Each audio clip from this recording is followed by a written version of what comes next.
जिस लड़की को किसी ने छुआ भी नहीं, कैसे वो हो गई 4 महीने की प्रेग्नेंट, जिसका वजन 120 किलो से भी ज्यादा था, कैसे उसने पाया हीरोइन जैसा स्लिम फिगर, जो कॉलेज ड्रॉप आउट के नाम से थी बदनाम, कैसे बन गई वो दुनिया की बेस्ट न्यूरो सर्जन। देखिए ऐसे चौंकाने वाले खुलासे जो किसी चमत्कार से कम नहीं है। अभी क्लिक कीजिए नीचे दिए गए इंस्टॉल बटन पर और डाउनलोड कीजिए पॉकेट FM। ये कहानी बस लिमिटेड टाइम के लिए ही अवेलेबल है। मैं अनिका सिर्फ 7 साल की थी जब मेरी माँ की डेथ हो गई और उसके तुरंत बाद पापा दूसरी शादी करके नई माँ ले आए। मेरी नई माँ और सौतेली बहन हमेशा मुझसे बुरा बर्ताव करते। मैं बहुत खूबसूरत दिखती थी और इसीलिए मेरी सौतेली माँ अक्सर मुझे मारा करती। फिर जब मैं 15 साल की हुई तो अचानक एक ही महीने के अंदर न जाने कैसे मेरे हार्मोन्स बिगड़ गए और मैं मोटी और भद्दी हो गई। मेरा वजन 120 किलो हो गया था। बाद में मुझे पता चला कि मेरी माँ ने धोखे से मुझे ऐसी दवाइयाँ खिला दी थी जिसकी वजह से मेरे हार्मोन्स बिगड़ गए और मैं मोटी हो गई। हर कोई मेरा मजाक उड़ाता था और कोई लड़का मेरे करीब नहीं आना चाहता था। मैं इतनी डिप्रेस थी कि सुसाइड करना चाहती थी। फिर एक दिन मेरे लिए एक रिश्ता आया, कुणाल डोगरा, शहर का सबसे हैंडसम और रिच बिजनेसमैन। मुझे समझ नहीं आ रहा था कि इतना हैंडसम लड़का मुझसे शादी क्यों करना चाहता है, पर मैं खुश थी। मुझे लगा कि शायद अब सब ठीक हो जाएगा। लेकिन शादी के बाद जो हुआ वो मैंने सपने में भी नहीं सोचा था। शादी के फेरे खत्म होते ही मेरा पति कुणाल दिल्ली चला गया और अगली सुबह अचानक मेरे पेट में दर्द होने लगा। और ये कोई बीमारी नहीं बल्कि एक ऐसी अनहोनी की शुरुआत थी जो आज तक मेरे लिए एक रहस्य बना हुआ है। क्योंकि जब मैं डॉक्टर के पास गई तो डॉक्टर ने कहा कि मैं पूरे 4 महीने प्रेग्नेंट हूँ। पर ये कैसे हो सकता है? मुझे तो किसी लड़के ने छुआ तक नहीं था, फिर मैं प्रेग्नेंट कैसे हो सकती थी? पर मेरी बात पर किसी ने यकीन नहीं किया। दुनिया ने मुझ पर चरित्रहीन होने का लेबल लगा दिया। यहाँ तक कि मेरे अपने पापा ने भी मेरा यकीन नहीं किया। पर जब उन्होंने CCTV फुटेज देखा तो उनके पैरों तले जमीन खिसक गई। इसका मतलब अनिका सच कह रही थी। पिछले 5 महीनों में सच में कोई लड़का घर नहीं आया और ना ही वो घर के बाहर निकली। तो फिर ये प्रेगनेंसी? मेरी प्रेगनेंसी अब मेरे पापा के लिए भी एक गहरा राज बनती जा रही थी। देखते ही देखते और कई महीने बीत गए और मैंने 2 फूल जैसे जुड़वा बच्चों को जन्म दिया। इसमें से एक लड़का था और एक लड़की। उन बच्चों को देखकर मैं अपने सारे गम भूल गई। मैं अभी दोनों बच्चों को अपनी गोद में लेने जा ही रही थी कि अचानक एक नकाबपोश आदमी ने उन दोनों बच्चों को मुझसे छीनने की कोशिश की। मैं उस वक्त कमजोर थी, इसीलिए पूरी कोशिश के बावजूद उस आदमी का सामना नहीं कर पाई। मैंने अपनी बेटी को तो उस नकाबपोश से बचा लिया, पर वो नकाबपोश मेरे बेटे को छीनने में कामयाब हो गया। इस सदमे से निकलने के लिए मैं अपनी बैंगलोर वाली मौसी के पास चली गई और अपनी बेटी के साथ एक नई जिंदगी शुरू की। देखते ही देखते 6 साल बीत गए। इन 6 सालों में बहुत कुछ बदल गया था। मैं अब पहले की तरह मोटी नहीं बल्कि एक स्लिम फिगर वाली खूबसूरत औरत में तब्दील हो चुकी थी और किसी के लिए भी मुझे पहचान पाना अब मुश्किल था। यही नहीं, इन 6 सालों में मैं एक जानी मानी डॉक्टर बन चुकी थी और डॉक्टर अमृता के नाम से मशहूर थी। फिर एक दिन अचानक पापा का कॉल आया। अनिका, तुम्हें अर्जेंटली मनाली आना होगा। यहाँ तुम्हें 2 पेपर साइन करने हैं, एक डिवोर्स पेपर और दूसरा वो। खैर तुम घर आओ, मैं तुम्हें सब बताता हूँ। कुणाल तुम्हें लेने के लिए एयरपोर्ट चला जाएगा। यूँ तो मैं मनाली के नाम से ही घबरा जाती थी क्योंकि मेरे अतीत की बुरी यादें उस जगह से जुड़ी थी और मैं नहीं चाहती थी कि मेरे अतीत की परछाई मेरी 6 साल की बेटी रिया पर पड़े। पर मैंने फैसला किया कि मैं अपने डर का सामना करूंगी। मैंने मन ही मन खुद को हौसला देते हुए कहा, अपने अतीत से और कितना भागेगी अनिका? यही मौका है तेरे उस अधूरे काम को पूरा करने का जो तू 6 साल पहले नहीं कर पाई थी। तुझे अपने खोए बच्चे को ढूंढना ही होगा। ये सोच के अनिका ने अपना सामान पैक किया और अपनी बेटी रिया के साथ मनाली की फ्लाइट में बैठ गई। जैसे ही फ्लाइट लैंड हुई, अनिका ने देखा कि उसका पति कुणाल एयरपोर्ट के बाहर अनिका का वेट करते हुए खड़ा था। तभी अचानक कुणाल की नजर एयरपोर्ट के दरवाजे पर पड़ी और अनिका को देखकर वो उसकी खूबसूरती में खो गया। यार, इतनी खूबसूरत लड़की तो मनाली में कभी दिखी ही नहीं। अनिका के बदले हुए रूप के कारण उसका पति कुणाल उसे पहचान नहीं पाया था और इसीलिए उससे फ्लर्ट करने लगा। हेलो मिस गॉर्जियस, आप मनाली में नहीं लगती हैं। पर अनिका ने कोई जवाब नहीं दिया और जल्दी जल्दी में रिया को टैक्सी में बिठाया और खुद जब टैक्सी में बैठने जा रही थी तब कुणाल ने थोड़ा मायूस होते हुए कहा, वैसे आपको मनाली में किसी भी चीज की जरूरत हो तो सिर्फ एक ही नाम याद रखिएगा, कुणाल डोगरा। किसी से भी मेरा नाम पूछिएगा, मेरे घर तक छोड़ जाएगा आपको। पर अनिका बिना कुछ कहे ही वहाँ से निकल गई। इधर कुणाल अब भी एयरपोर्ट में अनिका का इंतजार कर रहा था और वहाँ अनिका अपने पापा के घर पहुँच चुकी थी। अनिका को देखते ही उसके पापा ने पूछा, अरे तुम आ गई, कुणाल कहाँ है? अपने पापा की बात का जवाब दिए बिना अनिका बोली, अब तो बता सकते हो ना कौन सा अर्जेंट काम है, किस लिए बुलाया है मुझे? अनिका के पापा ने हिचकिचाते हुए उससे कहा, वो बेटा तुम्हें 2 पेपर साइन करने हैं। कैसे पेपर्स?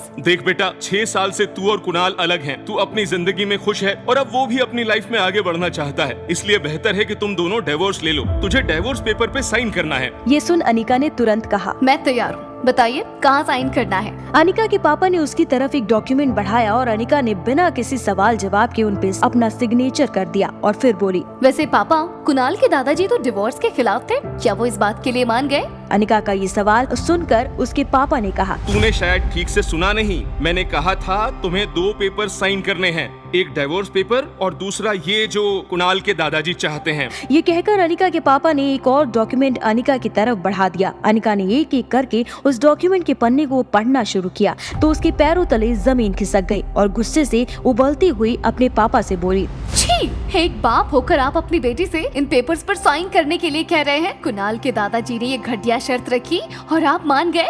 इतना कहकर अनिका गुस्से में वहाँ से निकल गई और एक टैक्सी में बैठकर अपने होटल के लिए निकल पड़ी। पूरे रास्ते अनिका कुणाल के दादाजी की शर्त के बारे में सोच रही थी। उसने मन ही मन खुद से कहा, मैं तो यहाँ मनाली अपने खोए हुए बेटे को ढूंढने के मकसद से आई थी। मुझे क्या पता था कि यहाँ एक नई मुसीबत मेरा इंतजार कर रही होगी। मुझे पहले ही समझ जाना चाहिए था कि अगर इतने सालों बाद पापा ने मुझे मनाली बुलाया था तो उसमें जरूर उनका कोई मतलब होगा। पर अब कुछ भी हो जाए, मुझे जल्द से जल्द अपने खोए हुए बेटे को ढूंढना होगा। तभी अनिका को कुछ याद आया और उसने एक नंबर डायल किया। ये नंबर उसके क्लासमेट पंकज का था जो मनाली पुलिस में सब इंस्पेक्टर है। अनिका ने पंकज को अपनी कहानी बताई कि कैसे एक आदमी ने डिलीवरी के तुरंत बाद हॉस्पिटल से उसका बच्चा चुराया था और फिर आखिर में अनिका बोली, पंकज प्लीज मेरी मदद करो, कोई तो रास्ता होगा जिससे मैं मेरे बेटे तक पहुंच सकूं। पंकज पहले से इस केस से वाकिफ था, इसलिए अनिका की पूरी बात सुनने के बाद पंकज ने कहा, चलो अगर मैं मान भी लूं कि तुम जो कह रही हो वो सब सच है, फिर भी मैं ऑफिशियली तुम्हारे लिए कुछ नहीं कर सकता क्योंकि कहीं भी ऐसा कोई सबूत नहीं है जो ये बता सके कि तुम्हारे जुड़वा बच्चे हुए थे। I am really sorry. Anika का दिल बैठ सा गया। उसके बेटे तक पहुंचने की उसकी उम्मीदें कम होती नजर आ रही थी। पर तभी पंकज बोला, देखो अनिका, मैं एक बात कह सकता हूँ, ऑफ द रिकॉर्ड मनाली में जितने भी गलत काम होते हैं, चाहे वो किडनैपिंग ही क्यों ना हो, सारे केसेस में कहीं ना कहीं तुम्हारे ससुराल वाले यानी डोगरा खानदान का हाथ होता ही है। देखो अगर वहीं से कुछ पता चले तो। पंकज के फोन रखने के बाद अनिका गहरी सोच में डूब गई। वो यही सोच रही थी कि भला कुणाल से ये इन्फॉर्मेशन कैसे निकलवाई जाए। यही सब सोचते सोचते अनिका अपने होटल पहुंच गई। वहां अनिका के होटल लॉबी में कुणाल सुबह से उसके इंतजार में बैठा था। कुणाल ने जब से अनिका को एयरपोर्ट में देखा था तब से वो उसका दीवाना हो गया था। वो अनिका का नाम तो नहीं जानता था पर उससे ये इन्फॉर्मेशन मिल गई थी कि अनिका इसी होटल में ठहरी हुई है, इसीलिए वो अनिका से मिलने यहाँ आ पहुँचा। जैसे ही अनिका होटल लॉबी में दाखिल हुई तो कुणाल ने एक गुलदस्ता उसकी ओर बढ़ाते हुए कहा, व्हाट अ सरप्राइज! मैं यहाँ किसी और से मिलने आया था, मगर कौन जानता था कि आप मिल जाएंगी। कुणाल की आंखों में अनिका का झूठ साफ नजर आ रहा था, लेकिन अपनी खोई बेटी को वापस पाने की आखिरी कड़ी कुणाल था, इसलिए अनिका ने बात को आगे बढ़ाने के लिए गुलदस्ता ले लिया। कुणाल अनिका को मौका देखकर पूछ लेता है, यहीं बगल में एक बहुत अच्छी कॉफी शॉप है, क्या आप मेरे साथ चलना पसंद करेंगी? अनिका बिना देर किए हाँ कर देती है। कमाल है, हम लगातार 2 दिनों से मिल रहे हैं, लेकिन मुझे आपका नाम तक नहीं पता। अनिका इस सवाल का जवाब देने के लिए तैयार नहीं थी। कुणाल अनिका को अपना इंट्रोडक्शन देते हुए हाथ मिलाने के लिए एक हाथ आगे बढ़ाता है और कहता है, hi, my name is Kunal Dogra and yours? Anika tension में कुछ सोचने लगी और फिर हाथ मिलाकर कहा, रागिनी। कुणाल और अनिका कॉफी शॉप पहुंचे और कोने की किसी टेबल पर जाकर बैठ गए। सारे रास्ते अनिका ने सिर्फ कुणाल की बातें सुनी थी, लेकिन वो मन ही मन वो सोच रही थी कि वो कुणाल से अपने बच्चे के बारे में कैसे पूछे। तभी कुणाल चेयर पर बैठते हुए एक सवाल पूछता है, आपकी छोटी बहन में और आप में काफी एज डिफरेंस है, मेरा मतलब वो 6-7 साल की होगी और आप 21-22 की। बस अनिका इसी मौके की तलाश में थी। अनिका ने तुरंत जवाब दिया, काफी अच्छी जानकारी है आपको मेरी। वैसे कुछ जानकारी मैंने भी इकट्ठा की है आपकी। अच्छा, जैसे कि आप मैरिड हो। ये सुनते ही कुणाल के सारे अरमानों पर जैसे पानी फिर गया हो, वैसे उसके चेहरे का रंग फीका पड़ गया। अनिका कंटिन्यू करती है, इनफैक्ट आपकी शादी के वक्त आपकी वाइफ 4 मंथ्स प्रेग्नेंट थी, है ना? कुणाल हैरान होकर पूछता है, रागिनी, तुम ये सब कैसे जानती हो? आप ही ने कहा था कुणाल डोगरा का नाम मनाली में किसी को भी पूछूं तो वो आपके घर तक छोड़ देगा। कुणाल अपने सनग्लासेस उतारकर अपना हाथ सिर के पीछे वाले हिस्से पर मार के अपने नसीब को कोसते हुए कहता है, देखो रागिनी,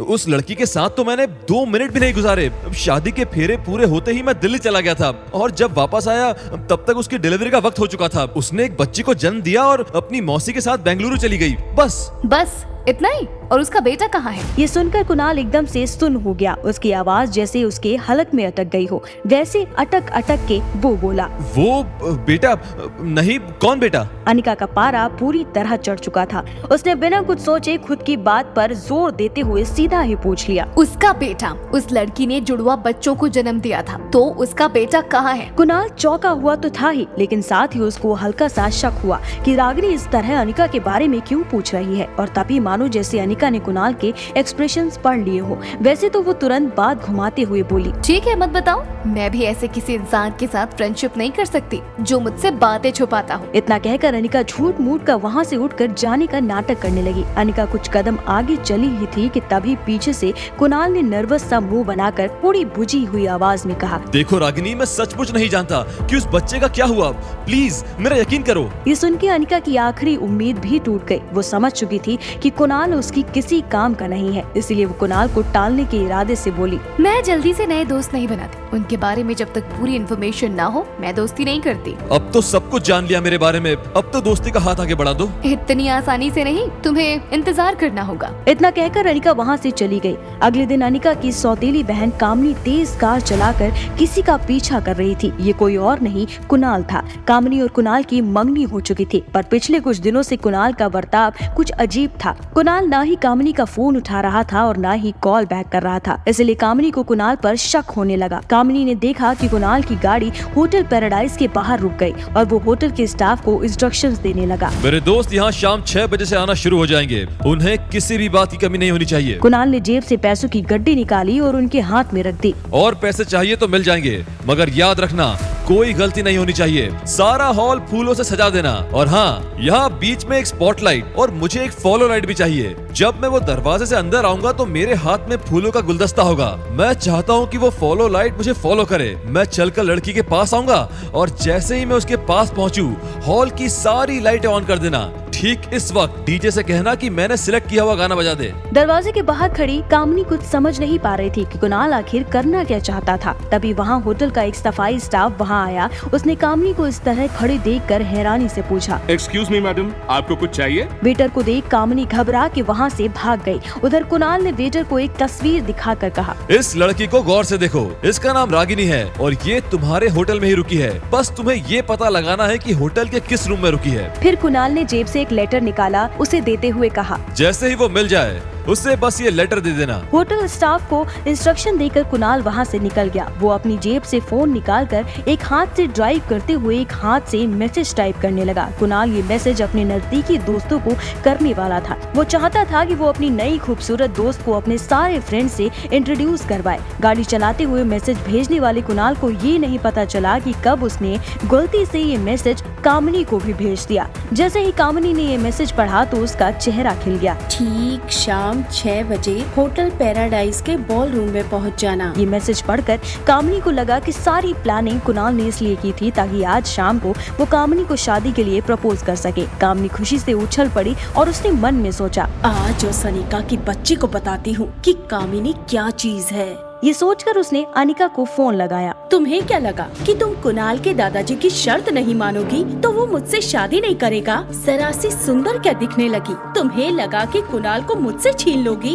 ये तुम्हारी गलतफहमी है। आज शाम 6 बजे होटल पैराडाइज के बॉल रूम में आ जाना। अपनी आँखों से देख लेना कुणाल कितना प्यार करता है मुझे। अगर हिम्मत हो तो आ जाना। और एक बात अनिका, तुम्हारे बीते हुए कल के बारे में तुमसे ज्यादा मैं जानती हूँ। अगर तुम्हारे पास्ट के बारे में कुछ अहम बातें जानना चाहती हो तो जरूर आना। Hotel paradise international ball room शाम 6 बजे। अनिका हैरान हो गई और सोचने लगी कि आखिर अनिका के अतीत की किस बात की ओर इशारा कर रही थी कामनी। कहीं ऐसा तो नहीं कि कामनी अनिका की कोई बेटी के बारे में कुछ जानती है। यही सोचकर अनिका ने उस पार्टी में जाने का फैसला किया। शाम को ठीक 6 बजे अनिका होटल के बॉल रूम में पहुंची। एक बेहद साधारण कुर्ते में भी वो बेहद सुंदर लग रही थी। हर लड़की की नजर बस अनिका पर ही टिकी थी। तभी पार्टी में कामनी की एंट्री हुई। तभी वहाँ कामनी अपनी दोस्त पूजा के साथ आई। कामनी ने ऑफ शोल्डर 1 पीस गाउन पहना था। गाउन की लंबाई कुछ ज्यादा थी। कामनी ने दोनों हाथों से गाउन को उठाया था। गले में हीरो का हार, मैचिंग ब्रेसलेट और कानों में बड़े डायमंड स्टड्स झुमके।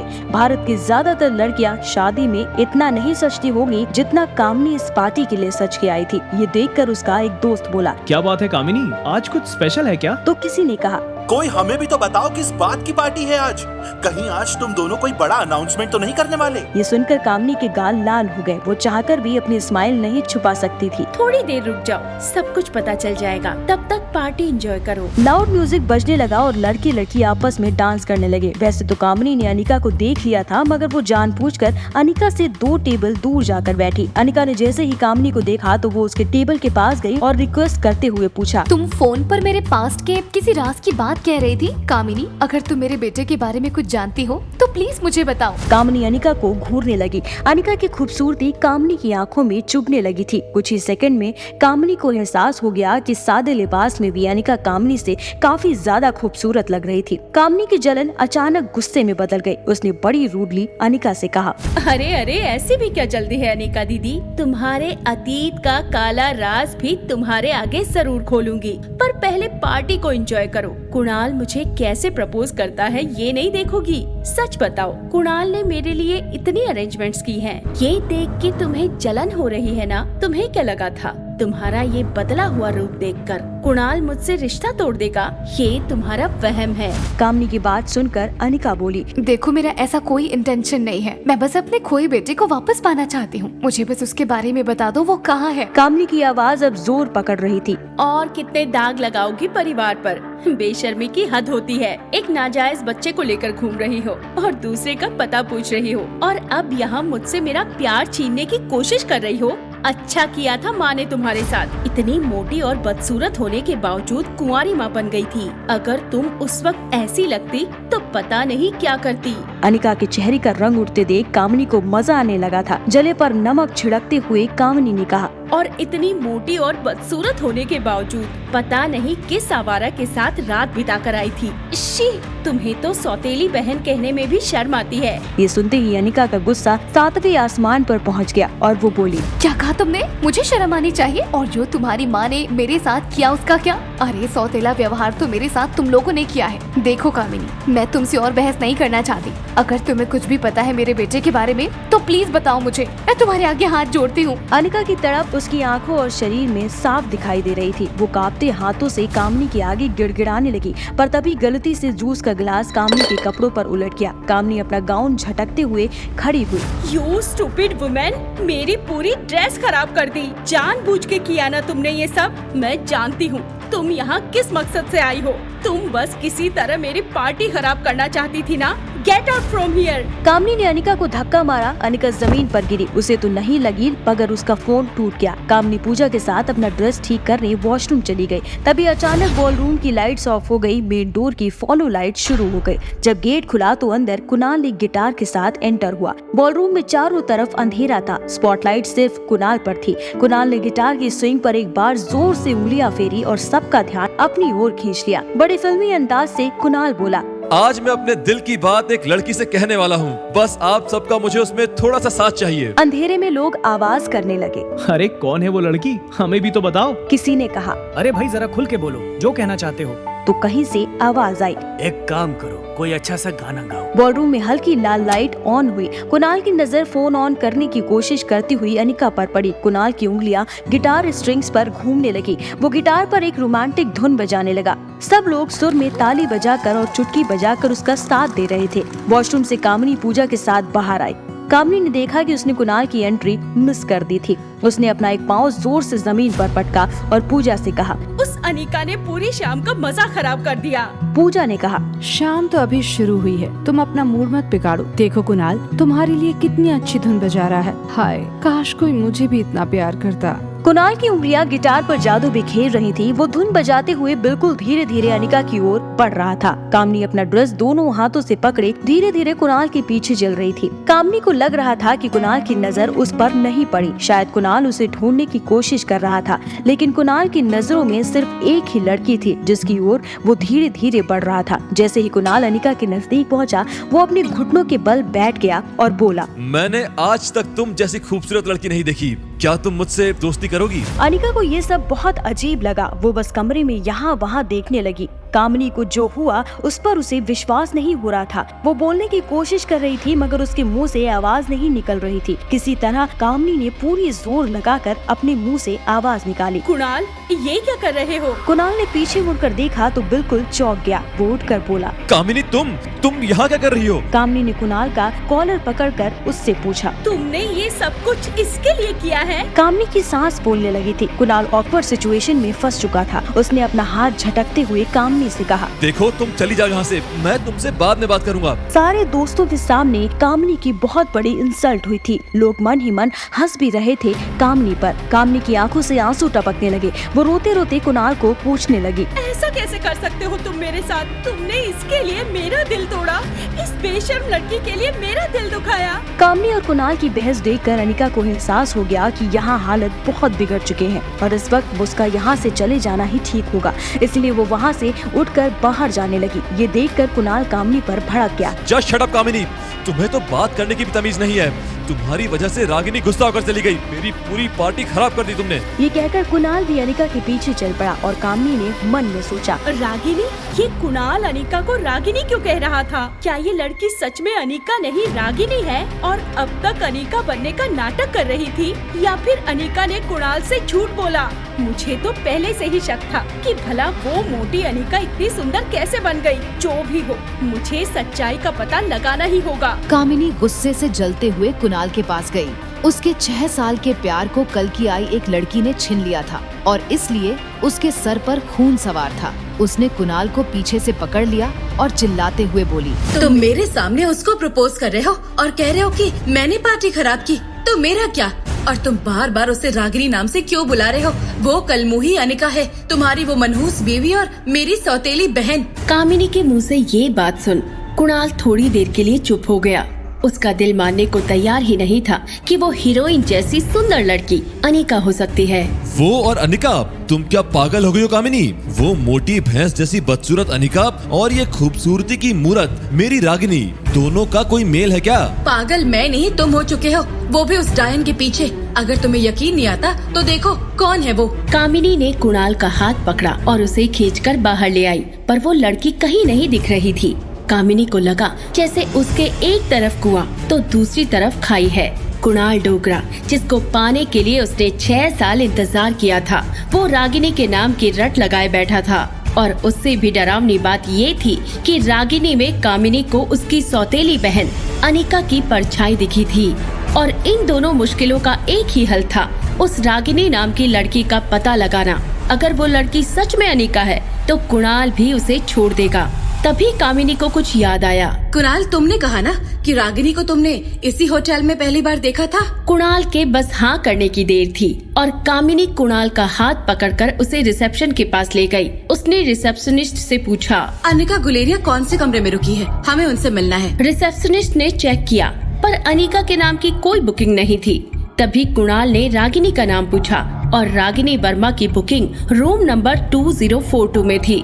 कुणाल कामिनी के ऊपर चिल्लाने लगा, कामिनी, तुम्हारी वो 120 किलो वजन वाली मोटी बहन अनिका मेरी जिंदगी से जा चुकी है और अब तुम भी मेरे और रागिनी के मामले में दखल मत देना। कुणाल की ये बात सुनकर कामिनी की रोने जैसी हालत हो गई। मैं रागिनी को मना लूंगा और अगर तुमने बीच में टांग अड़ाई तो देख लेना। कामिनी को वार्निंग देकर कुणाल चला गया। कुणाल को इस तरह से बात करते देख कामिनी को भी एक पल के लिए लगा जैसे वो लड़की अनिका नहीं रागिनी है। वो सोचने लगी, अगर वो अनिका नहीं रागिनी है तो उसने हमारे घर आकर कुणाल के साथ डिवोर्स पेपर्स पर साइन क्यों किया? और आज भी वो अपने बेटे के बारे में मुझसे पूछ रही थी। कहीं अनिका के रूप में सच में कोई बहरूपिया तो नहीं आ गई? क्या पता अनिका की जगह लेकर वो कुछ करना चाहती हो। जो भी हो, कुणाल सिर्फ मेरा है और कल की आई हुई कोई लड़की उससे मुझसे नहीं छीन सकती। तुम जो भी हो, रागिनी या अनिका, मैं तुम्हें छोड़ूंगी नहीं। सोचते हुए कामिनी ने कैब बुलाई और चली गई। इधर अनिका हॉल से सीधा अपने रूम 2042 में आई। उसने रूम की बुकिंग रागिनी वर्मा के नाम से की थी ताकि किसी को शक न हो। अनिका जैसे ही अपने रूम में घुसी, उसकी सेक्रेटरी राजलक्ष्मी उसका ही वेट कर रही थी। उसको देखते ही राजलक्ष्मी ने कहा, मैडम, क्या एक्टिंग की आपने? खुद आपका पति कुणाल भी नहीं पहचान पाया कि आप ही अनिका हो। उसमें मेरी एक्टिंग नहीं, मेरे मनहूस मोटापे ने मेरी मदद की। जब हमारी शादी हुई तो मैं 120 किलो की थी और मेरा चेहरा भी भद्दा था। आप और 120 किलो की? राजलक्ष्मी अनिका का स्लिम फिगर देख यकीन ही नहीं कर पाई कि वो 120 किलो की मोटी हो सकती है। अभी वो किसी भी एंगल से एक बच्ची की माँ जैसी नहीं दिख रही थी। तभी अनिका ने कहा, हाँ, मेरी सौतेली माँ ने धोखे से मुझे ऐसी दवाइयों के इंजेक्शंस दिए कि मैं अचानक से मोटी हो गई और सब मुझे मोटी भैंस कहकर चिढ़ाते थे। कुणाल मुझे देखते ही दूर भागता था। तो फिर आपकी शादी कैसे हुई? कुणाल के दादाजी को मेरी पुरानी फैक्ट्री चाहिए थी और इसीलिए उनकी जिद के सामने कुणाल को झुकना पड़ा। पर शादी के दूसरे दिन ही ऐसा कुछ हुआ कि मुझे सब लोगों ने जलील करके घर से निकाल दिया। क्यों? ऐसा क्या हुआ था? मैं शादी के दूसरे दिन ही 4 महीने की प्रेग्नेंट हो गई थी और हैरानी की बात ये थी कि तब तक कुणाल तो क्या किसी भी लड़के ने मुझे छुआ तक नहीं था। क्या? ऐसा कैसे हो सकता है? हाँ, तुम यकीन नहीं करोगी पर खुद डॉक्टर्स भी मेरी प्रेगनेंसी के पीछे का राज नहीं जान पाए थे कि बिना कुछ किए मैं प्रेग्नेंट कैसे हो गई। राजलक्ष्मी शौक के मारे कुछ बोल ही नहीं पाई।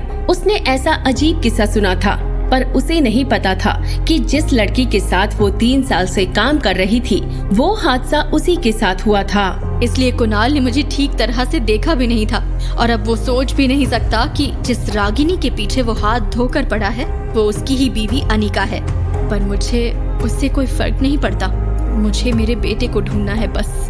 राजलक्ष्मी के दिमाग में एक साथ बहुत सारे सवाल आ गए पर इससे पहले कि वो कुछ पूछ पाए अंदर वाले रूम से अनिका की 6 साल की बेटी रिया बाहर आई और अनिका उसके पास चली गई। कामिनी कुणाल से डांट खाकर घर पर आ गई थी पर अभी भी उसका दिमाग ये मानने को तैयार नहीं था कि वो लड़की अनिका नहीं रागिनी है। उसकी नींद ये सोचकर उड़ चुकी थी कि उसने एक प्राइवेट डिटेक्टिव अमर को फोन किया। उसे बस इतना जानना था कि कुणाल को फंसाने वाली ये लड़की आखिर कौन है, कहां से आई है और उसने कुणाल के साथ डिवोर्स वाले पेपर्स पर साइन क्यों किया। डिटेक्टिव अमर सुबह जल्दी से अनिका के होटल इंपीरियल ब्लू के सामने गुलदस्ता लेकर खड़ा हो गया और अनिका के निकलने का वेट करने लगा। उसने अनिका को आते देखा और गुलदस्ता बेचने के बहाने उसके पास आ गया। अनिका ने एक गुलदस्ता लिया पर जैसे ही पैसे निकालने के लिए हैंडबैग निकाला डिटेक्टिव ने उसकी नजर चुराकर एक माइक्रोफोन उसकी हैंडबैग में डाल दिया। अब उसे बस हेडफोन पहनकर अनिका का पीछा करना था और फिर वो अनिका की सारी बातें सुन सकता था। अनिका एक कैब में बैठकर न्यू वर्ल्ड कैफे पहुंची जहां उसका दोस्त पंकज उसका इंतजार कर रहा था। डिटेक्टिव अमर ने देखा कि अनिका से मिलने वाला आदमी हट्टा कट्टा है और उसकी हाइट भी ज्यादा है। डिटेक्टिव ने अनिका के पास वाला टेबल लिया और वहां पर बैठकर बुक पढ़ने लगा। अनिका ने उस आदमी को गुलदस्ता ऑफर किया और कहा, सॉरी पंकज, मैंने तुम्हें अचानक से फोन किया पर मुझे तुम्हारी जरूरत है। पंकज ने अपने गूगल्स उतारकर टेबल पर रखे और कहा, आखिरी बार तुम्हें स्कूल में देखा था। एक बेंच पर बैठकर हम पढ़ाई किया करते थे पर मुझे नहीं पता था कि इतने सालों बाद भी हमारी ऐसी मुलाकात होगी। मेरे साथ पिछले 6 सालों में जो भी हुआ उसको हम ना ही दोहराए तो अच्छा है। इतना समझ लो, मैंने तुम्हें फोन पर जो बताया वो बस मेरे ऊपर हुए अत्याचारों का छोटा सा नमूना है। पर फिर भी तुम्हें मुझे बताना ही होगा कि आखिर इतने सालों बाद यहाँ आने के पीछे तुम्हारा कोई गलत मकसद तो नहीं है, क्योंकि मुझे सुनने को मिला है कि उस इंपीरियल होटल में अनिका नहीं रागिनी रहा करती है। रागिनी का नाम सुनकर डिटेक्टिव की आंखों में चमक आई। उसने हल्की स्माइल की पर तभी उसकी नजर अनिका से मिलने वाले आदमी के जूतों पर पड़ी और डिटेक्टिव के होश उड़ गए। वो आदमी पुलिस ऑफिसर था। डिटेक्टिव के पसीने छूट गए और वो अनिका के पास वाले टेबल से उठकर बस उतनी दूर चला गया जहां से वो अनिका की बातें सुन सके।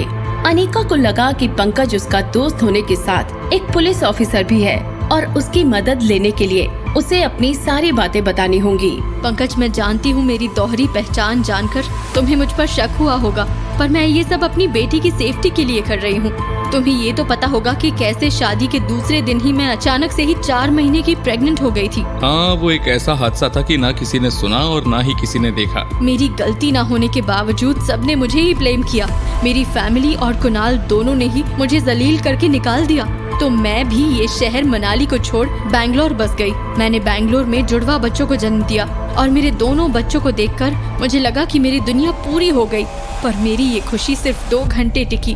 नर्स ने आकर बताया कि एक नकाबपोश मेरे बेटे को चुरा कर भाग गया। देखो, तुम्हारे बेटे को खोने का दर्द मैं समझता हूँ अनिका, पर मैं तुम्हारा ऐसे कोई भी काम में साथ नहीं दूंगा जो कानून के खिलाफ हो, और होटल में फर्जी डॉक्यूमेंट्स देकर तुमने कानून को अपने हाथ में ले लिया है। पंकज, मैं समझती हूँ, पर मेरा यकीन करो, बस 2 दिनों में मैं अपने बेटे को ढूंढ लूंगी और तुम्हें अपने आप ही पता पड़ जाएगा कि मैंने अपनी पहचान क्यों छुपाई। आज पूरे 6 साल बाद मुझे अपने बेटे को ढूंढने का क्लू मिला है।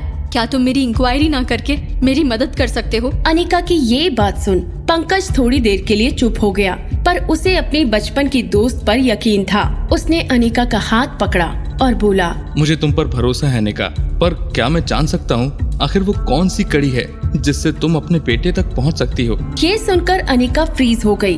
उसने पुलिस ऑफिसर पंकज को ध्यान से देखा, जैसे वो उसके आर पार देख रही हो।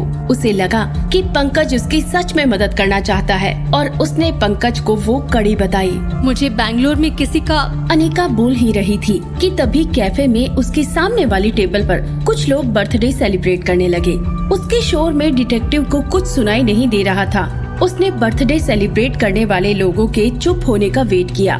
तब तक बहुत देर हो चुकी थी। अनिका और पंकज कैफे से निकल चुके थे। डिटेक्टिव तुरंत ही बाहर गया, पर अनिका जैसे गायब ही हो गई। डिटेक्टिव ने कामिनी को फोन किया और सारी बातें बताने लगा। अनिका सीधे अपने होटल इंपीरियल पहुंची, जहां वो अपनी बेटी रिया के साथ रुकी थी। वो होटल के अंदर आई ही थी कि रिसेप्शनिस्ट ने उसे रोक लिया। उसकी चेक इन के लिए कुछ फॉर्मेलिटीज बाकी थी।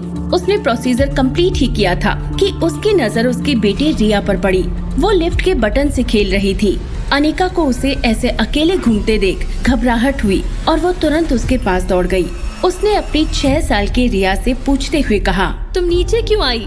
अगर कुछ चाहिए तो इंटरकॉम कॉल कर लेती। अरे हाँ, तुम्हें भूख लगी होगी, हम रूम में जाकर कुछ ऑर्डर करते हैं। इतना कहकर अनिका उसका हाथ पकड़कर चलने लगी, पर उसने देखा कि एक आदमी जिसने हेडफोन पहन रखे थे वो उनको घूरे जा रहा था। अनिका उसको इग्नोर करके रिसेप्शन पर जाकर बाकी डिटेल्स देने लगी, पर थोड़ी देर बाद जैसे ही उसने पीछे देखा तो रिया वहाँ नहीं थी। वो एकदम से घबरा गई, क्योंकि रिया ऐसे कभी नहीं करती थी। और जब लिफ्ट के पास उसने रिया से पूछा, तब भी उसने कुछ जवाब नहीं दिया, जैसे कि वो बीमार हो। अनिका ने जल्दी से अपनी सेक्रेटरी राजलक्ष्मी को फोन लगाया और घबराते हुए कहा, राजलक्ष्मी, जल्दी से यहाँ नीचे आओ, रिया अचानक से गायब हो गई है। पर राजलक्ष्मी ने बताया कि रिया उसके रूम में ही है। अनिका को समझ नहीं आया कि रिया इतनी जल्दी ऊपर कैसे पहुँच गई, पर ये बात सुन जैसे उसकी रुकी हुई सांसें वापस आ गई। वो जल्दी से अपने कमरे 2042 में गई और रिया को कसकर गले लगा लिया। दूसरी तरफ इंपीरियल होटल चैन का मालिक रोहित मारवा अपनी मीटिंग के लिए लेट हो रहा था कि तभी उसको किसी ने आवाज दी। उसने मुड़कर देखा तो उसका छोटा भाई सनी उसकी तरफ दौड़ता हुआ आ रहा था। सनी वही लड़का था जो अनिका को उसकी बेटी के साथ देख अजीब तरीके से घूर रहा था। रोहित के पास आते ही उसने अपने हेडफोन उतारे और कहा, भैया, एक लड़की हमारे आर्यन से कुछ ज्यादा ही पर्सनल होने की कोशिश कर रही थी। वो तो मैंने देख लिया और आर्यन को उसकी नजर से चुरा कर ले आया। लगता है आर्यन को बहला फुसला कर किडनैप करना चाहती थी। रोहित को ये बात अजीब लगी, क्योंकि होटल में उसे कोई नहीं जानता था और वो अपने घर से कोसों दूर रहता था। मीटिंग खत्म होने के बाद उसने सनी को सिक्योरिटी रूम में बुलाया और सुबह वाली वीडियो रिकॉर्डिंग शुरू की। जैसे ही सनी ने लिफ्ट के पास खड़ी अनिका को आर्यन के साथ देखा, वो बोल पड़ा, हाँ यही लड़की है भैया, सनी को गले लगाकर पास आने का ट्राई कर रही थी। रोहित ये देख उलझन में पड़ गया। उसे समझ नहीं आया अचानक से उसके आर्यन का चाहने वाला कौन आ गया और आर्यन भी उसे रोक नहीं रहा था। तभी सनी ने अपना दिमाग लगाते हुए कहा, भैया ये भी हो सकता है कि ये लड़की आर्यन के रास्ते आप तक पहुंचना चाहती है। पहले आर्यन को अपने वश में करेगी और फिर आपसे शादी करने की बात छेड़ेगी। रोहित को सनी की बात बचकानी लगी, पर उसे ये डर भी था कि क्या होगा अगर वो सच हो, क्योंकि रोहित को आर्यन के लिए माँ की कमी खलती थी। पर आज तक उसने इसीलिए शादी नहीं की कि कहीं शादी हो जाने के बाद आने वाली उसकी बीवी आर्यन के साथ सौतेला बर्ताव न करे।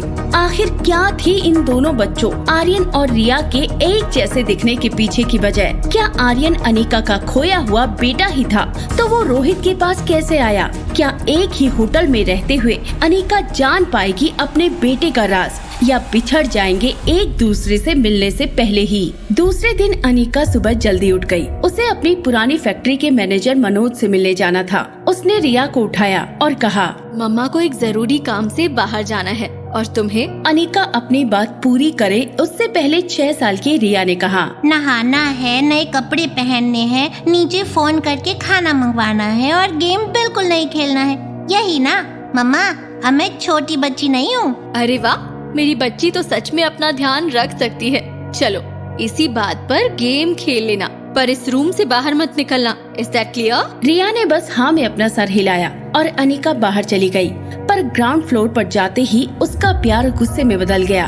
उसने देखा कि रिया लिफ्ट के बटनों से खेल रही है। उसने डांटते हुए कहा, रिया तुम कुछ ज्यादा ही शैतान हो गई हो, कभी तो अपनी मम्मा की बात मान लिया करो, अब चुप क्यों हो गई? अनिका को नहीं पता था कि जिस बच्चे को वो रिया समझकर डांट रही है असल में वो आर्यन है। आर्यन अचानक से किसी को डांटते देख चुप हो गया। रुको, आज तुम्हें सजा मिलेगी। राजलक्ष्मी से कहकर तुम्हें पूरे दिन रूम में ही बंद करवा देती हूँ। अनिका ने इतना बोलकर आर्यन को लिफ्ट में भेज दिया और अपने फ्लोर का बटन प्रेस किया। पर जैसे ही आर्यन उस फ्लोर पर पहुंचा, रोहित का छोटा भाई सनी उसे ही ढूंढ रहा था। सनी ने आर्यन को गोद में उठा लिया और अपने रूम 2041 में चला गया। इधर अनिका होटल के बाहर आई, पर उसे कोई चुपके से देख रहा था और वो शख्स था रोहित मारवा। रोहित को लगा कि अनिका उसके बेटे आर्यन के साथ कुछ ज्यादा ही घुल मिल रही है। उसे देख रोहित गुस्से से जल गया और अनिका का पीछा करते हुए बाहर आया। अनिका अपने लिए कैब ढूंढ रही थी कि तभी रोहित ने पीछे से आवाज दी, देखिए मिस, आप मेरे बेटे से दूर रहिए। उसके प्यारे चेहरे को देख आपने उससे 1-2 बार बात कर ली, वो ठीक है, पर वो एक शांत और अपने में रहने वाला बच्चा है। अनिका ऐसे अचानक से होने वाले वार से सहम गई। आपके बेटे से मिलने की बात तो दूर, मैं तो आपको भी नहीं जानती। तुम जैसी लड़की के साथ बात करके मैं अपनी इज्जत नहीं बिगाड़ना चाहता, बस इतना समझ लो। अगर तुम उसके साथ फिर से दिखी तो। रोहित अपनी बात पूरी करे उससे पहले अनिका का फोन बजा और अनिका फोन पर बात करते हुए कैब में बैठ गई। रोहित को लगा कि चोरी पकड़े जाने पर ये लड़की एक्टिंग कर रही है और वो सीधा रिसेप्शन पर जाकर खड़ा हो गया।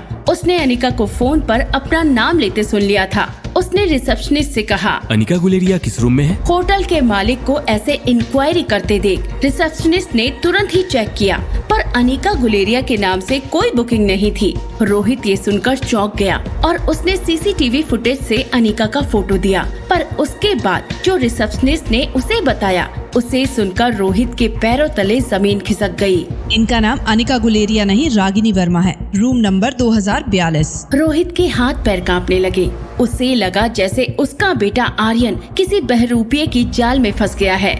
इधर अनिका रोहित की बातों से अनजान कैब में अपनी पुरानी फैक्ट्री पहुंची। उसे पता लगाना था कि आखिर कुणाल और उसके दादाजी उसकी इस मुश्किल से चलने वाली फैक्ट्री के पीछे क्यों पड़े हैं।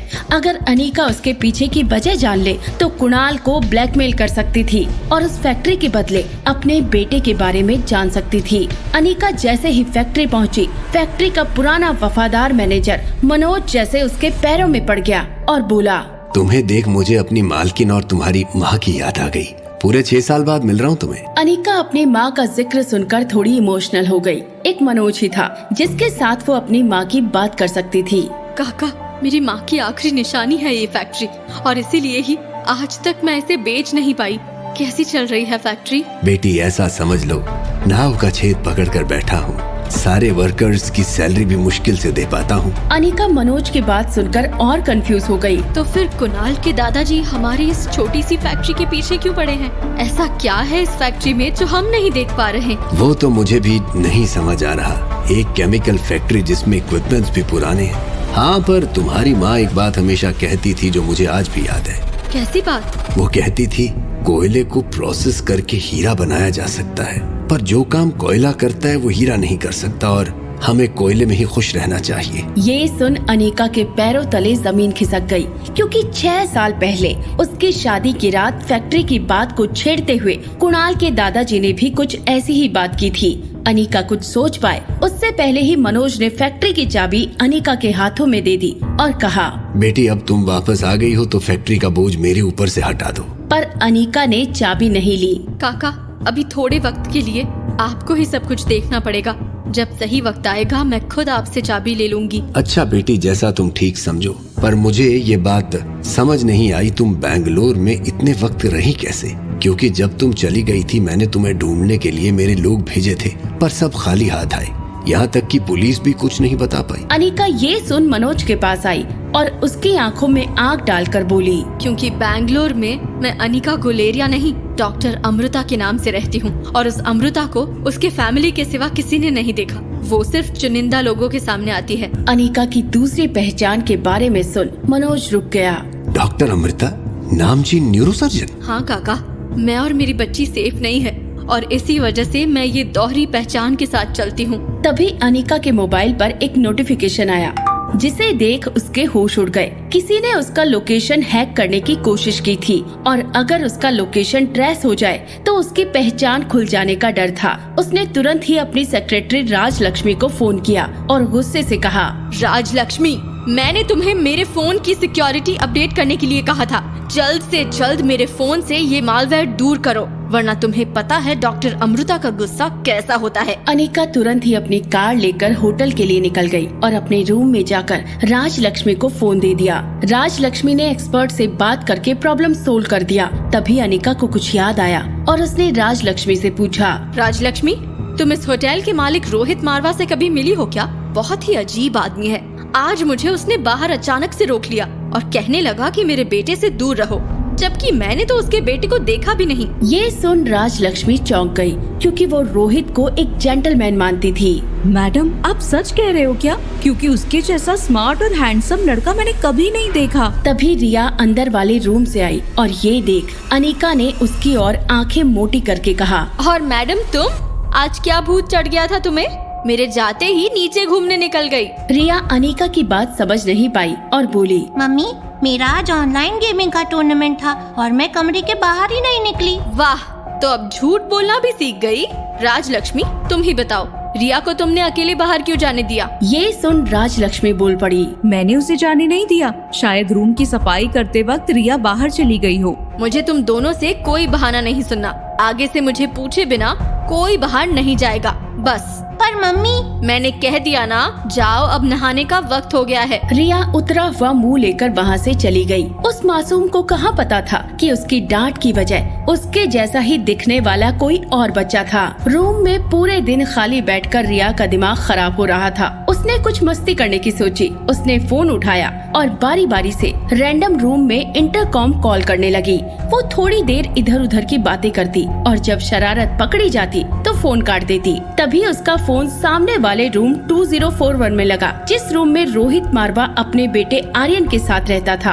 आर्यन ने फोन उठाया तो रिया ने अपनी मस्ती चालू की, पर इन दो मासूम बच्चों को कहाँ पता था कि दोनों एक खास बंधन से जुड़े थे और एक दूसरे के हमशक्ल थे। हेलो, मैं पुलिस इंस्पेक्टर शमशेर सिंह बोल रहा हूँ। क्या पुलिस अंकल, आपको मेरा क्या काम? आर्यन को डरते देख रिया ने अपनी मस्ती चालू रखी। मुझे तुम्हारा ही काम है बच्चे, क्या तुम होमवर्क नहीं करते? आपको कैसे पता चला?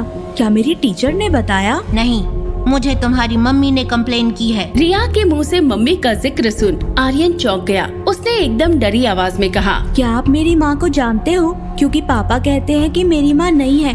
अगर आपको मेरी माँ मिले तो मेरा पता दे देना। आर्यन के मुंह से ऐसी बातें सुनकर रिया रुक गई और अपनी असली आवाज में बोली, मैं पुलिस नहीं हूँ और मैं तुम्हारी माँ को नहीं जानती। मैं तो तुम्हारे साथ मस्ती कर रही थी, सॉरी। आर्यन ये सुनकर उदास हो गया। थोड़ी देर तक दोनों चुप रहे। फिर अचानक से ही आर्यन ने कहा, अभी मैं फोन रखता हूँ, मेरी टीचर मिस आ गई है। वो मुझे ऐसे फोन पर बात करते हुए देख लेगी तो मार मार कर मेरा हाथ लाल कर देगी। आर्यन ने फोन रख दिया, पर उसकी टीचर ने उसे देख लिया था। उसने आर्यन को अपनी रूलर लाने के लिए कहा और हाथ टेबल पर रखने के लिए कहा।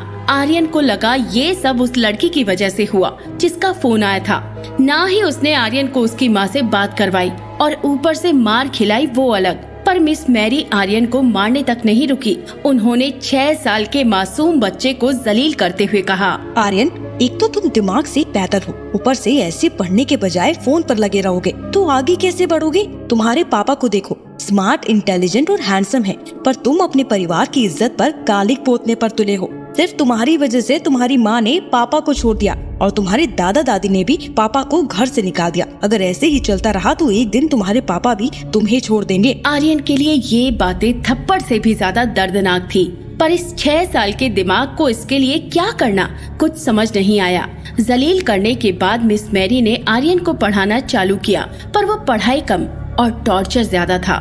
सिर्फ एक गलती करने पर आर्यन का हाथ लाल हो जाता था और अगर गलती से भी आह निकल गई तब तो पूछो ही मत। तभी मिस मैरी का फोन बजा और वो आर्यन को छोड़ दूसरे कमरे में चली गई। उसने फोन पर धीरे से बात करते हुए कहा, आपने जैसा कहा है, मैंने आर्यन को टॉर्चर करने में कोई कसर बाकी नहीं रखी। मैं उसे पढ़ाती हूँ 2nd स्टैंडर्ड के बारे में और सवाल पूछती हूँ 6th स्टैंडर्ड के, और जैसे ही वो कोई गलती करे मार मार के उसकी चमड़ी उधेड़ देती हूँ। 2 महीने के अंदर तो मैं उसे पागल कर दूंगी। उसके बाप रोहित मारवा को कोई शक तो नहीं हुआ? रोहित मारवा? वो दूसरों के सामने शहर का सबसे अमीर आदमी होगा, पर मेरे सामने अपने बच्चे के फ्यूचर को लेकर गिड़गिड़ाता है। मुझे आर्यन को पढ़ाने के लिए ब्लैंक चेक देने को तैयार हो गया था।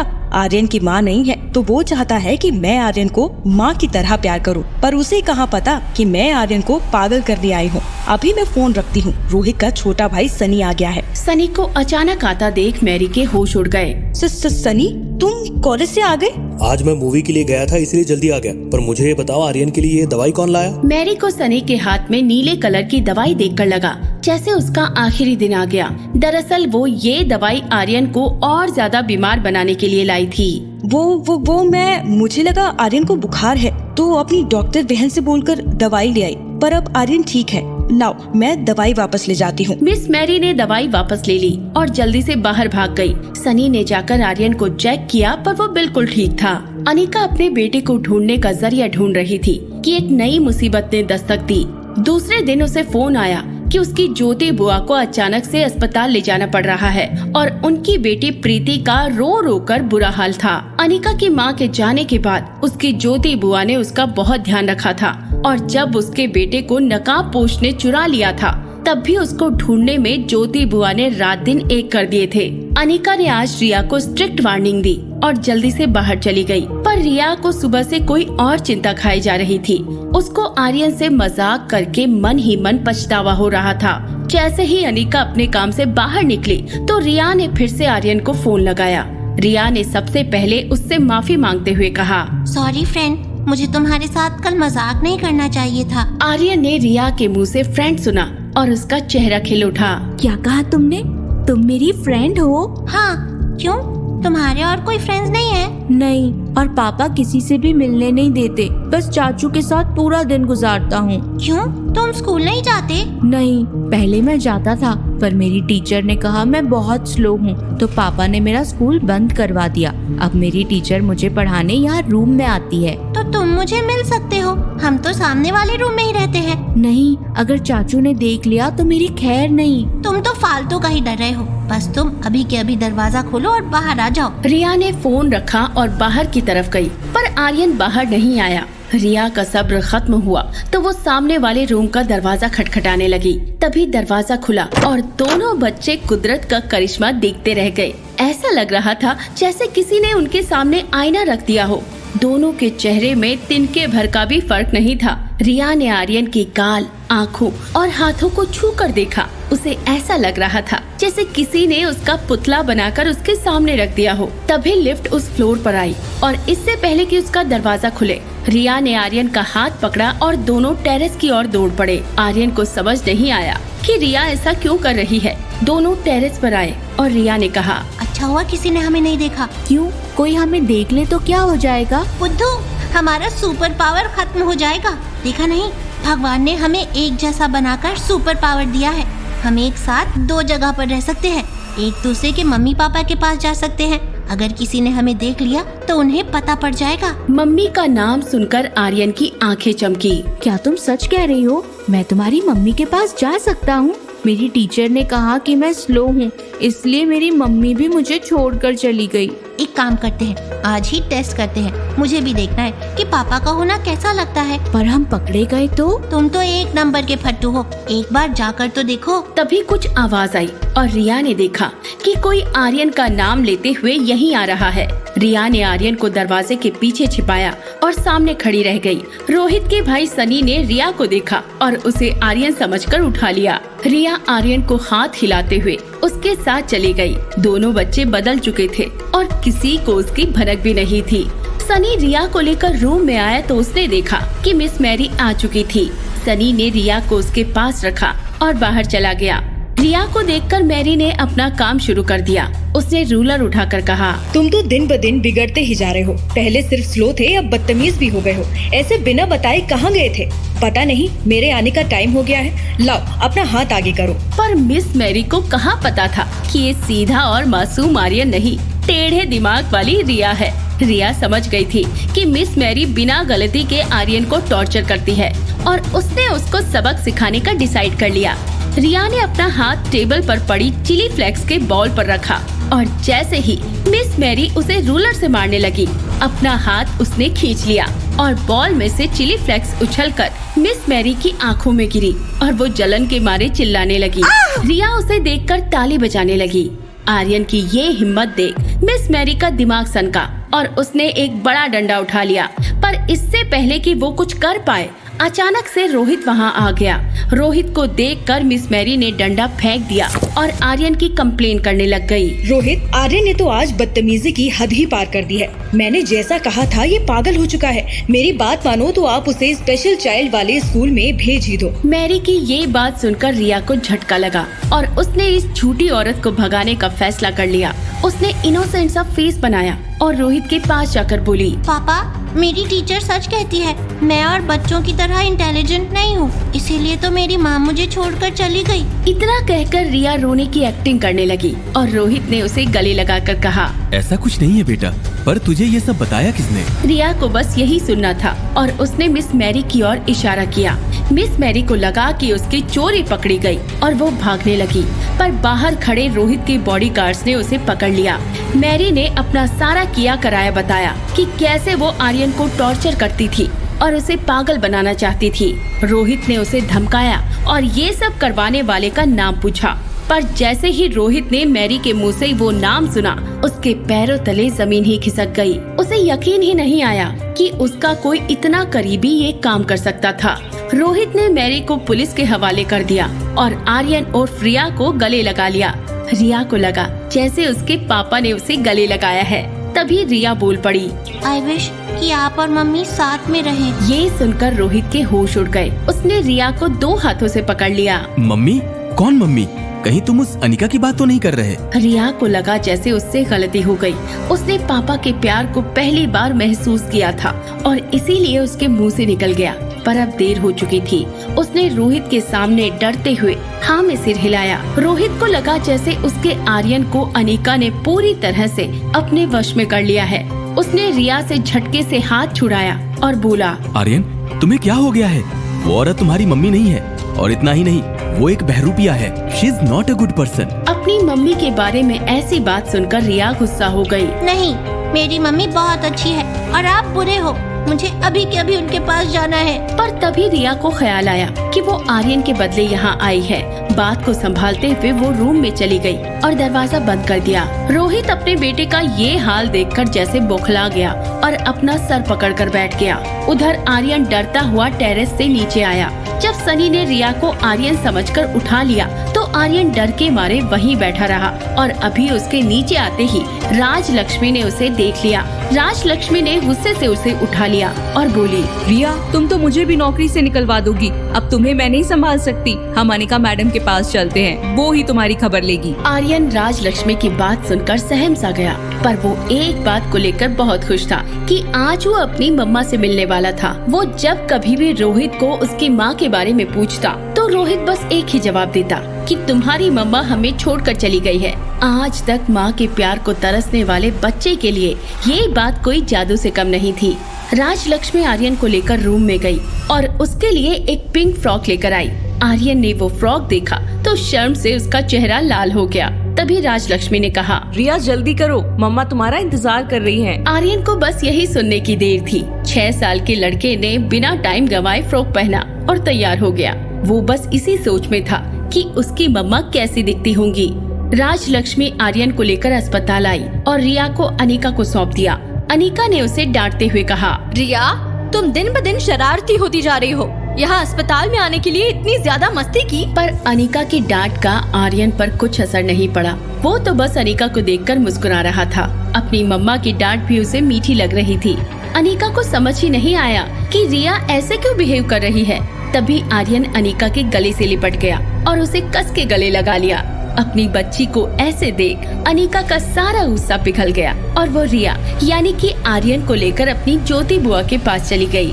अनिका ज्योति बुआ को देखकर बाहर आई तो उसने देखा कि ज्योति बुआ की बेटी प्रीति बाहर बैठकर रो रही है और कामिनी और उसकी माँ प्रीति को घेर कर बैठी है। पर जैसे ही कामिनी ने अनिका को देखा वो शुरू हो गई। क्यों री बिजनेस वुमन, अपनी मीटिंग से टाइम मिल गया जो बुआ का हाल देखने आ गई? मैं मेरे कॉलेज लेक्चर्स छोड़ कर आई हूँ। पता भी है मेडिकल फील्ड कितनी टफ होती है। गंवार कही की। कामिनी उस दिन जो कुणाल ने उसके साथ होटल में किया उसका बदला लेना चाहती थी, पर अनिका को अभी ज्योति बुआ की फिक्र ज्यादा थी। उसने कामिनी को अनसुना कर दिया और प्रीति के पास बैठ गई।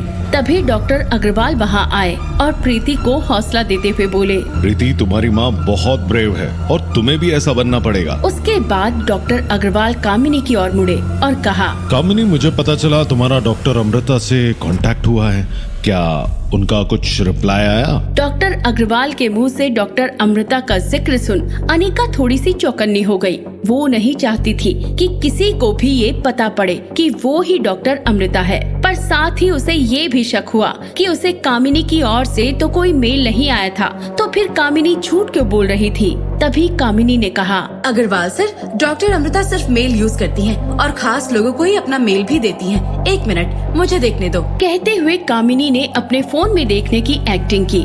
दरअसल उसने कोई मेल नहीं किया था और ना ही उसके पास अमृता का मेल आईडी था। वो बस सबके सामने इम्प्रेशन जमाने के लिए झूठ बोल रही थी। सॉरी सर, पर डॉक्टर अमृता का कोई रिप्लाई नहीं है। अनिका कामिनी का ये झूठ सुनकर तिलमिला उठी। उसने अपने आप को शांत किया और प्रीति का हाथ पकड़कर कहा, फिक्र मत करो प्रीति, डॉक्टर अमृता आएंगी और ज्योति बुआ को पहले जैसा कर देगी।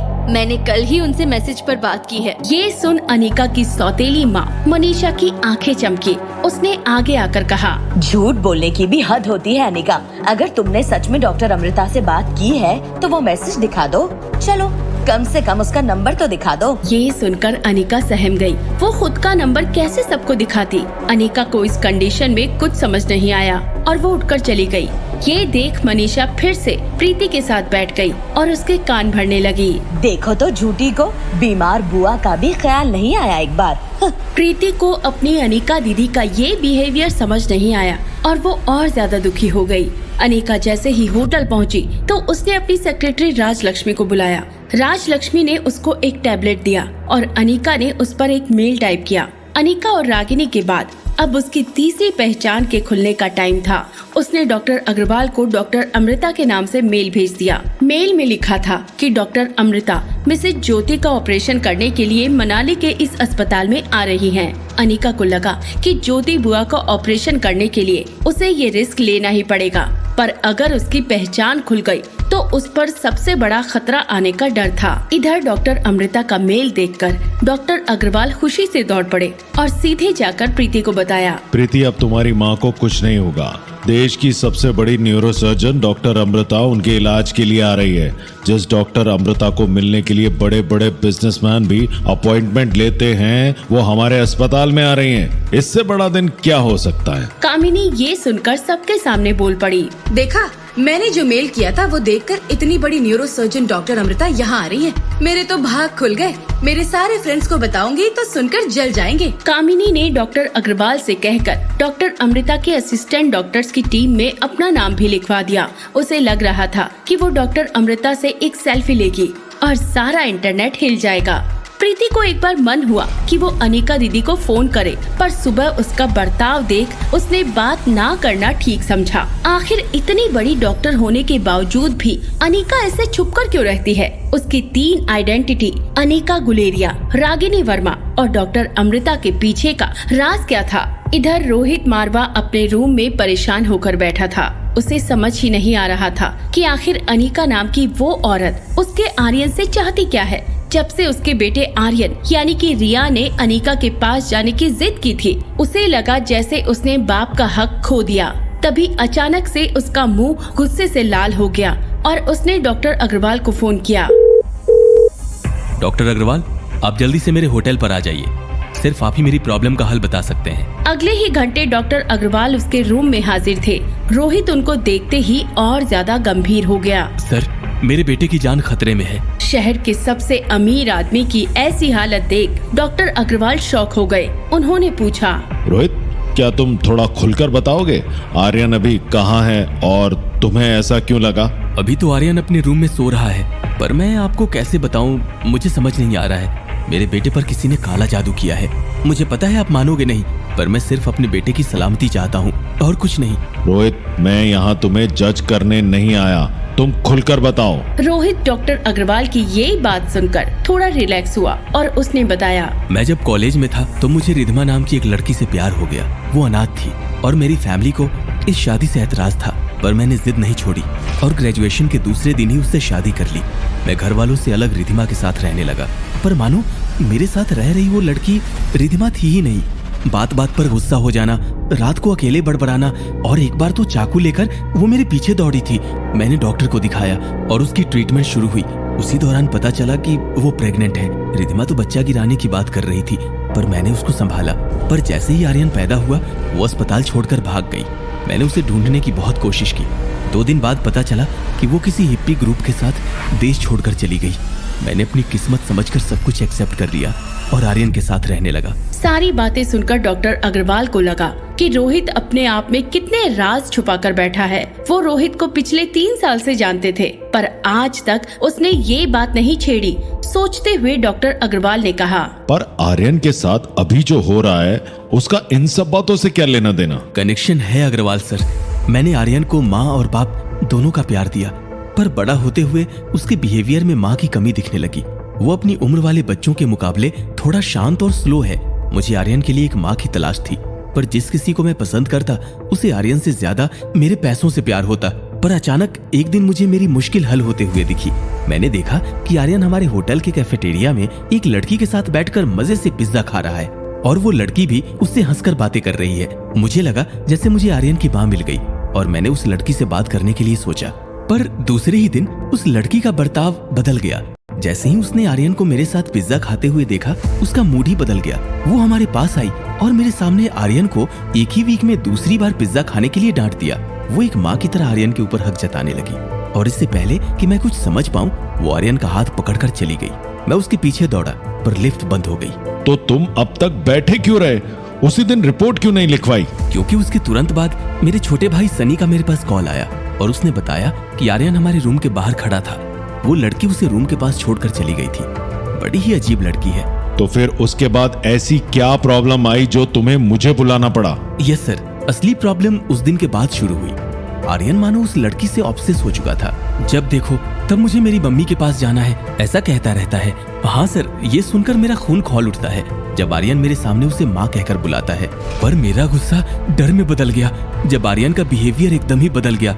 वो रात को नींद में बड़बड़ाने लगता है, कभी कभी नींद से उठकर रोने लग जाता है और जब मैं उसे उस लड़की के पास जाने को मना करूं तो मेरे ऊपर चीजें फेंकता है, बिल्कुल वैसे ही जैसे। रोहित के पसीने से भीगे हुए चेहरे को देख डॉक्टर अग्रवाल की आंखें चौड़ी हो गई। जैसे कि उसकी माँ रिधिमा मेरे साथ करती थी। डॉक्टर अग्रवाल को काले जादू पर कोई विश्वास नहीं था, पर रोहित की बातें सुनकर वो चौंक गए। तभी उनका फोन बजा और बात करते हुए वो खड़े हो गए। रोहित उसे सुन बोल पड़ा, क्या हुआ सर, अस्पताल में सब ठीक है? डॉक्टर अग्रवाल ने फोन रखा और खुशी से रोहित को गले लगा लिया। सिर्फ ठीक नहीं, हमारे अस्पताल के भाग खुल गए, ऐसा कहो रोहित। आज सुबह ही हमें ये खुशखबरी मिली कि फेमस न्यूरोसर्जन डॉक्टर अमृता हमारे अस्पताल में आ रही हैं, वो भी एक बुजुर्ग औरत की सर्जरी करने। पर मेरा मन ये मानने को तैयार नहीं था कि इतनी बड़ी डॉक्टर इतने शॉर्ट नोटिस पर हमारे अस्पताल क्यों आएगी। पर अभी अभी मेरे असिस्टेंट का फोन आया कि डॉक्टर अमृता ने खुद फोन करके उनकी जरूरत के सारे अपॉइंटमेंट्स अरेंज करने को कहा है। यस, डॉक्टर अमृता का नाम सुनकर रोहित की आंखें चमकी। जो डॉक्टर लाखों रुपए मिलने पर भी रोहित के ईमेल तक का जवाब नहीं दे रही थी, वो एक सामान्य औरत की सर्जरी करने के लिए खुद आ रही थी। रोहित से रहा नहीं गया और उसने पूछा, वो बुजुर्ग औरत कौन है जिसकी सर्जरी के लिए डॉक्टर अमृता खुद आ रही है? वो हमारे मेडिकल कॉलेज में ही पढ़ रही एक लड़की प्रीति की माँ है, पर उसके लिए डॉक्टर अमृता क्यों आ रही है वो तो खुद वो ही जाने। जो भी हो, हमारे अस्पताल के लिए तो अच्छा ही है और तुम भी उससे मिल लेना अपनी दादी के लिए। रोहित को ये पहले समझ नहीं आया पर वो खुश था कि वो डॉक्टर अमृता से मिल पाएगा। तभी डॉक्टर अग्रवाल ने कहा, और मैं आर्यन के लिए हमारी बेस्ट साइकोलॉजिस्ट डॉक्टर श्रुति को भेजता हूँ। तुम एक बाप होने के नाते काले जादू पर विश्वास करते होंगे, पर मैं नहीं। और रही बात उस अनजान लड़की की, तो उसने ऐसा कुछ तो किया नहीं कि हम उसके खिलाफ कोई एक्शन ले सकें। फिर भी मैं तुम्हें अलर्ट रहने के लिए जरूर कहूँगा। डॉक्टर अग्रवाल को नहीं पता था कि रोहित जिस बहरूपी लड़की की बात कर रहा है वो और कोई नहीं, अनिका ही है। और रोहित को नहीं पता था कि जिस लड़की पर वो ये सारे इल्जाम लगा रहा था वो और कोई नहीं, फेमस न्यूरोसर्जन डॉक्टर अमृता ही है। आखिर क्या अंजाम होगा अनिका की 3 आइडेंटिटी का? आर्यन अनिका के साथ घर आ गया, पर उसे लगा कि ये दिन खत्म ही ना हो। उसे बस अपनी मम्मा अनिका के पास ही रहना था। तभी अनिका का फोन बजा। उसने देखा तो फोन पंकज ने किया था। अनिका ने फोन उठाते ही कहा, पंकज, मैं तुम्हें परसों मिलूंगी। कल मुझे एक बहुत बड़े काम को अंजाम देना है। पंकज को ये सुनकर अजीब लगा। अनिका के लिए अपने बेटे को ढूंढने से बड़ा काम क्या हो सकता है? फिर भी उसने कहा, अनिका, मुझे तुम्हारी फैक्ट्री को लेकर एक बहुत ही बड़ा राज पता चला है। क्यों कुणाल और उसके दादाजी तुम्हारी फैक्ट्री के पीछे पड़े हैं, और तुम्हारी माँ क्यों नहीं चाहती थी कि ये फैक्ट्री उनके हाथों में पड़े? पंकज, मैं तुम्हारा जितना शुक्रिया अदा करूं कम है। अब मैं अपने बेटे को ढूंढने के लिए उनको प्रेशर कर सकती हूँ। तुमने बिल्कुल सही कहा अनिका, मैं तुम्हें मिलकर सब बताता हूँ। पंकज ने फोन रख दिया, पर ये सब सुन आर्यन की आंखों में आंसू आ गए। उसे सब कुछ समझ आ गया कि अनिका मम्मा ने 2 जुड़वा बच्चों को जन्म दिया था और इसीलिए रिया और वो एक जैसे दिखते हैं। आर्यन को लगा कि उसकी मम्मा उसे ढूंढने के लिए कितनी तकलीफें उठा रही है। उसको मन हुआ कि अभी के अभी अनिका के सामने जोर से चीख के सब कुछ बता दे, पर तभी उसे अपने रोहित पापा की याद आ गई। अगर उसने अभी सब कुछ बता दिया तो अनिका और रोहित दोनों बच्चों के लिए लड़ते, पर आर्यन को अपने मम्मा और पापा दोनों के साथ रहना था। उसने अभी चुप रहना ही ठीक समझा। अनिका ने आर्यन को सुलाया और बाथरूम में चली गई। तभी आर्यन को रिया का ख्याल आया और वो दरवाजा खोलकर बाहर आया। वो सीधे टेरेस की ओर दौड़ा और ऊपर चढ़ गया, पर वहाँ जाते ही रिया को देख उसकी आंखें नम हो गई। रिया उसकी जुड़वा बहन थी और ये सोचकर उसकी आंखें भर आई। उसने रिया को गले लगा लिया और कहा, हम दोनों भाई बहन हैं, वो भी जुड़वा। आर्यन ताली बजाकर नाचने लगा, पर रिया ने जैसे कोई रिएक्शन ही नहीं दिया। वो बस मायूस सी खड़ी रही। उसे देख आर्यन ने पूछा, क्या हुआ? पापा ने तुम्हें डांटा क्या? नहीं, पर पापा मम्मी को नफरत करते हैं और वो दोनों कभी साथ नहीं रह सकते। ये सुन जैसे आर्यन के पैरों तले जमीन ही खिसक गई। नहीं, मुझे मम्मा के साथ भी रहना है। क्या हो अगर हम उनको सब कुछ बता दे? पागल, ऐसे सोचना भी मत। ऐसा हुआ तो दोनों हमें लेकर कोर्ट में लड़ेंगे और हम दोनों में से किसी एक को अपना घर छोड़ना पड़ेगा। रिया की बात सुन आर्यन चुप हो गया। उसे समझ ही नहीं आया कि क्या करे। उसने थोड़ी देर बाद कहा, तुम्हें आज मम्मा के पास जाना होगा। तुम चली जाओ, मैं पापा के साथ रहने का आदी हूँ, मैं वहाँ जाता हूँ। इतना बोलकर आर्यन सीढ़ियों से उतरने लगा, पर तभी रिया ने पीछे से आकर उसे गले लगा लिया और बोली, कुछ भी हो जाए हम मम्मी और पापा को एक करके ही रहेंगे। दोनों थोड़ी देर तक एक दूसरे के गले लगे रहे और फिर अपने अपने रूम में चले गए। दूसरी सुबह रोहित जल्दी से तैयार हो गया। ऑपरेशन शाम को था, पर वो डॉक्टर अमृता को मिलने का मौका नहीं छोड़ना चाहता था। पर उसके साथ ही उसको आर्यन की भी फिक्र थी। वो नहीं चाहता था कि आर्यन होटल में उस लड़की अनिका से मिले या बात करे। रोहित ने आर्यन को रेडी किया और सनी को भी साथ लेकर अस्पताल पहुंच गया।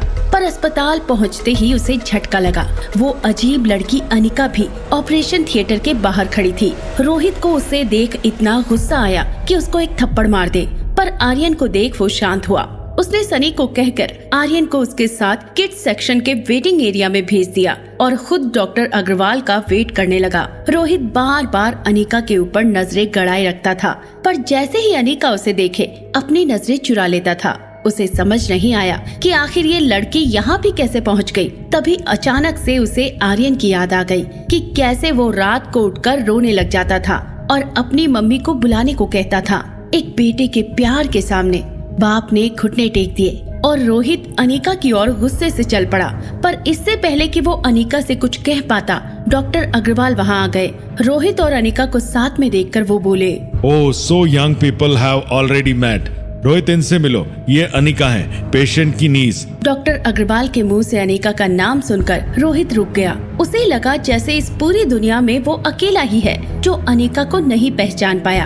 अनिका ने उसकी ओर हाथ फैलाया और रोहित ने हैंडशेक किया, पर उसी वक्त रोहित ने अनिका की कलाई पर बना आर लेटर का टैटू देख लिया और उसके दिमाग में एक नाम आया, रागिनी।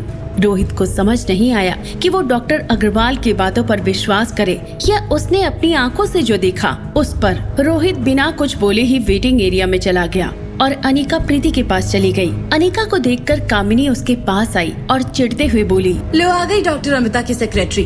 क्यों, किसके बुलाने पर आई वो? अनिका को मन हुआ कि वो कामिनी का मुंह नोच ले। तभी डॉक्टर अग्रवाल ने प्रीति को हिम्मत रखने के लिए कहा और उसके बाद वो कामिनी की ओर मुड़े। Kamini, you have done this right, thank you. इस अस्पताल में डॉक्टर अमृता का आना ही बहुत बड़ी बात है। कामिनी को लगा जैसे वो 7वें आसमान पर है। उसने अपना फोन निकाला और कहा, देखना कहीं भी फोटो ना खिंचवाने वाली डॉक्टर अमृता के साथ मैं कैसे सेल्फी लेती हूँ। अनिका को कामिनी का पागलपन ज्यादा सहन नहीं हुआ और वो बाहर चली गई। अब टाइम था अनिका गुलेरिया से डॉक्टर अमृता बनने का। वो एक कमरे में घुसी और वहाँ से पीपीई किट पहनकर बाहर निकली। पीपीई किट में कोई उसका चेहरा नहीं देख सकता था। अनिका सीधी ऑपरेशन थिएटर के पास गई और डॉक्टर अग्रवाल के हाथों में अपना आईडी रख दिया जिसमें लिखा था डॉक्टर अमृता। ये देख डॉक्टर अग्रवाल ने तुरंत ही ऑर्डर दिया और सब अपने काम में जुट गए। डॉक्टर अमृता का नाम सुनकर रोहित ऑपरेशन थिएटर के बाहर आया, पर डॉक्टर अमृता अंदर जा चुकी थी और डॉक्टर अमृता के आने से भीड़ भी बहुत थी। रोहित डॉक्टर अमृता को देखकर खुश हुआ, पर उसके साथ उसे थोड़ा अजीब भी लगा क्योंकि इतनी बड़ी डॉक्टर होने के बावजूद भी अमृता के साथ ना कोई असिस्टेंट था और ना ही कोई ड्राइवर। रोहित ने बाहर जाकर सिक्योरिटी से पूछा तो उसने जवाब दिया कि डॉक्टर अमृता कब आई उसका कोई रिकॉर्ड नहीं है। अनिका ऑपरेशन थिएटर में घुसी तो ज्योति बुआ बेजान पड़ी थी। उनको देखकर उसकी आंखों में आंसू आ गए। अनिका ने जल्दी से ऑपरेशन शुरू कर दिया। इतना क्रिटिकल ऑपरेशन होने के बावजूद भी उसके हाथ बिल्कुल नहीं कांपे। डॉक्टर अग्रवाल और बाकी सारी टीम ये देखकर हैरान थे। तभी अनिका ने अपने ग्लव्स निकाले और अनाउंस किया, ऑपरेशन इज सक्सेसफुल। सब लोग खुशी के मारे सेलिब्रेट करने लगे। अनिका ने ज्योति बुआ का हाथ सहलाया और दूसरी रूम में आई। उसके पीछे डॉक्टर अग्रवाल और सारी डॉक्टर्स की टीम भी थी। तभी कामिनी आगे आई और अनिका के साथ सेल्फी लेने के लिए कहा, पर अनिका का कोई रिएक्शन न देखकर डॉक्टर अग्रवाल ने कहा, डॉक्टर अमृता, ये कामिनी है जिसने आपको मेल किया था। ये सुन अनिका ने कामिनी की ओर देखा और कहा, तुमने मुझे मेल किया था? कामिनी के पास झूठ बोलने के अलावा कोई चारा नहीं था। हाँ, अच्छा क्या लिखा था मेल में? वो मैंने आप जल्दी जल्दी में भूल गई होंगी, कोई बात नहीं। अच्छा ऐसा है तो मेरा मेल आईडी बताओ। कामिनी के पास कोई जवाब नहीं था। वो शर्म के मारे इधर उधर देखने लगी। बताओ मेरा मेल आईडी क्या है? इतनी बड़ी डॉक्टर को ऐसे इंक्वायरी करते देख सब हैरान हो गए।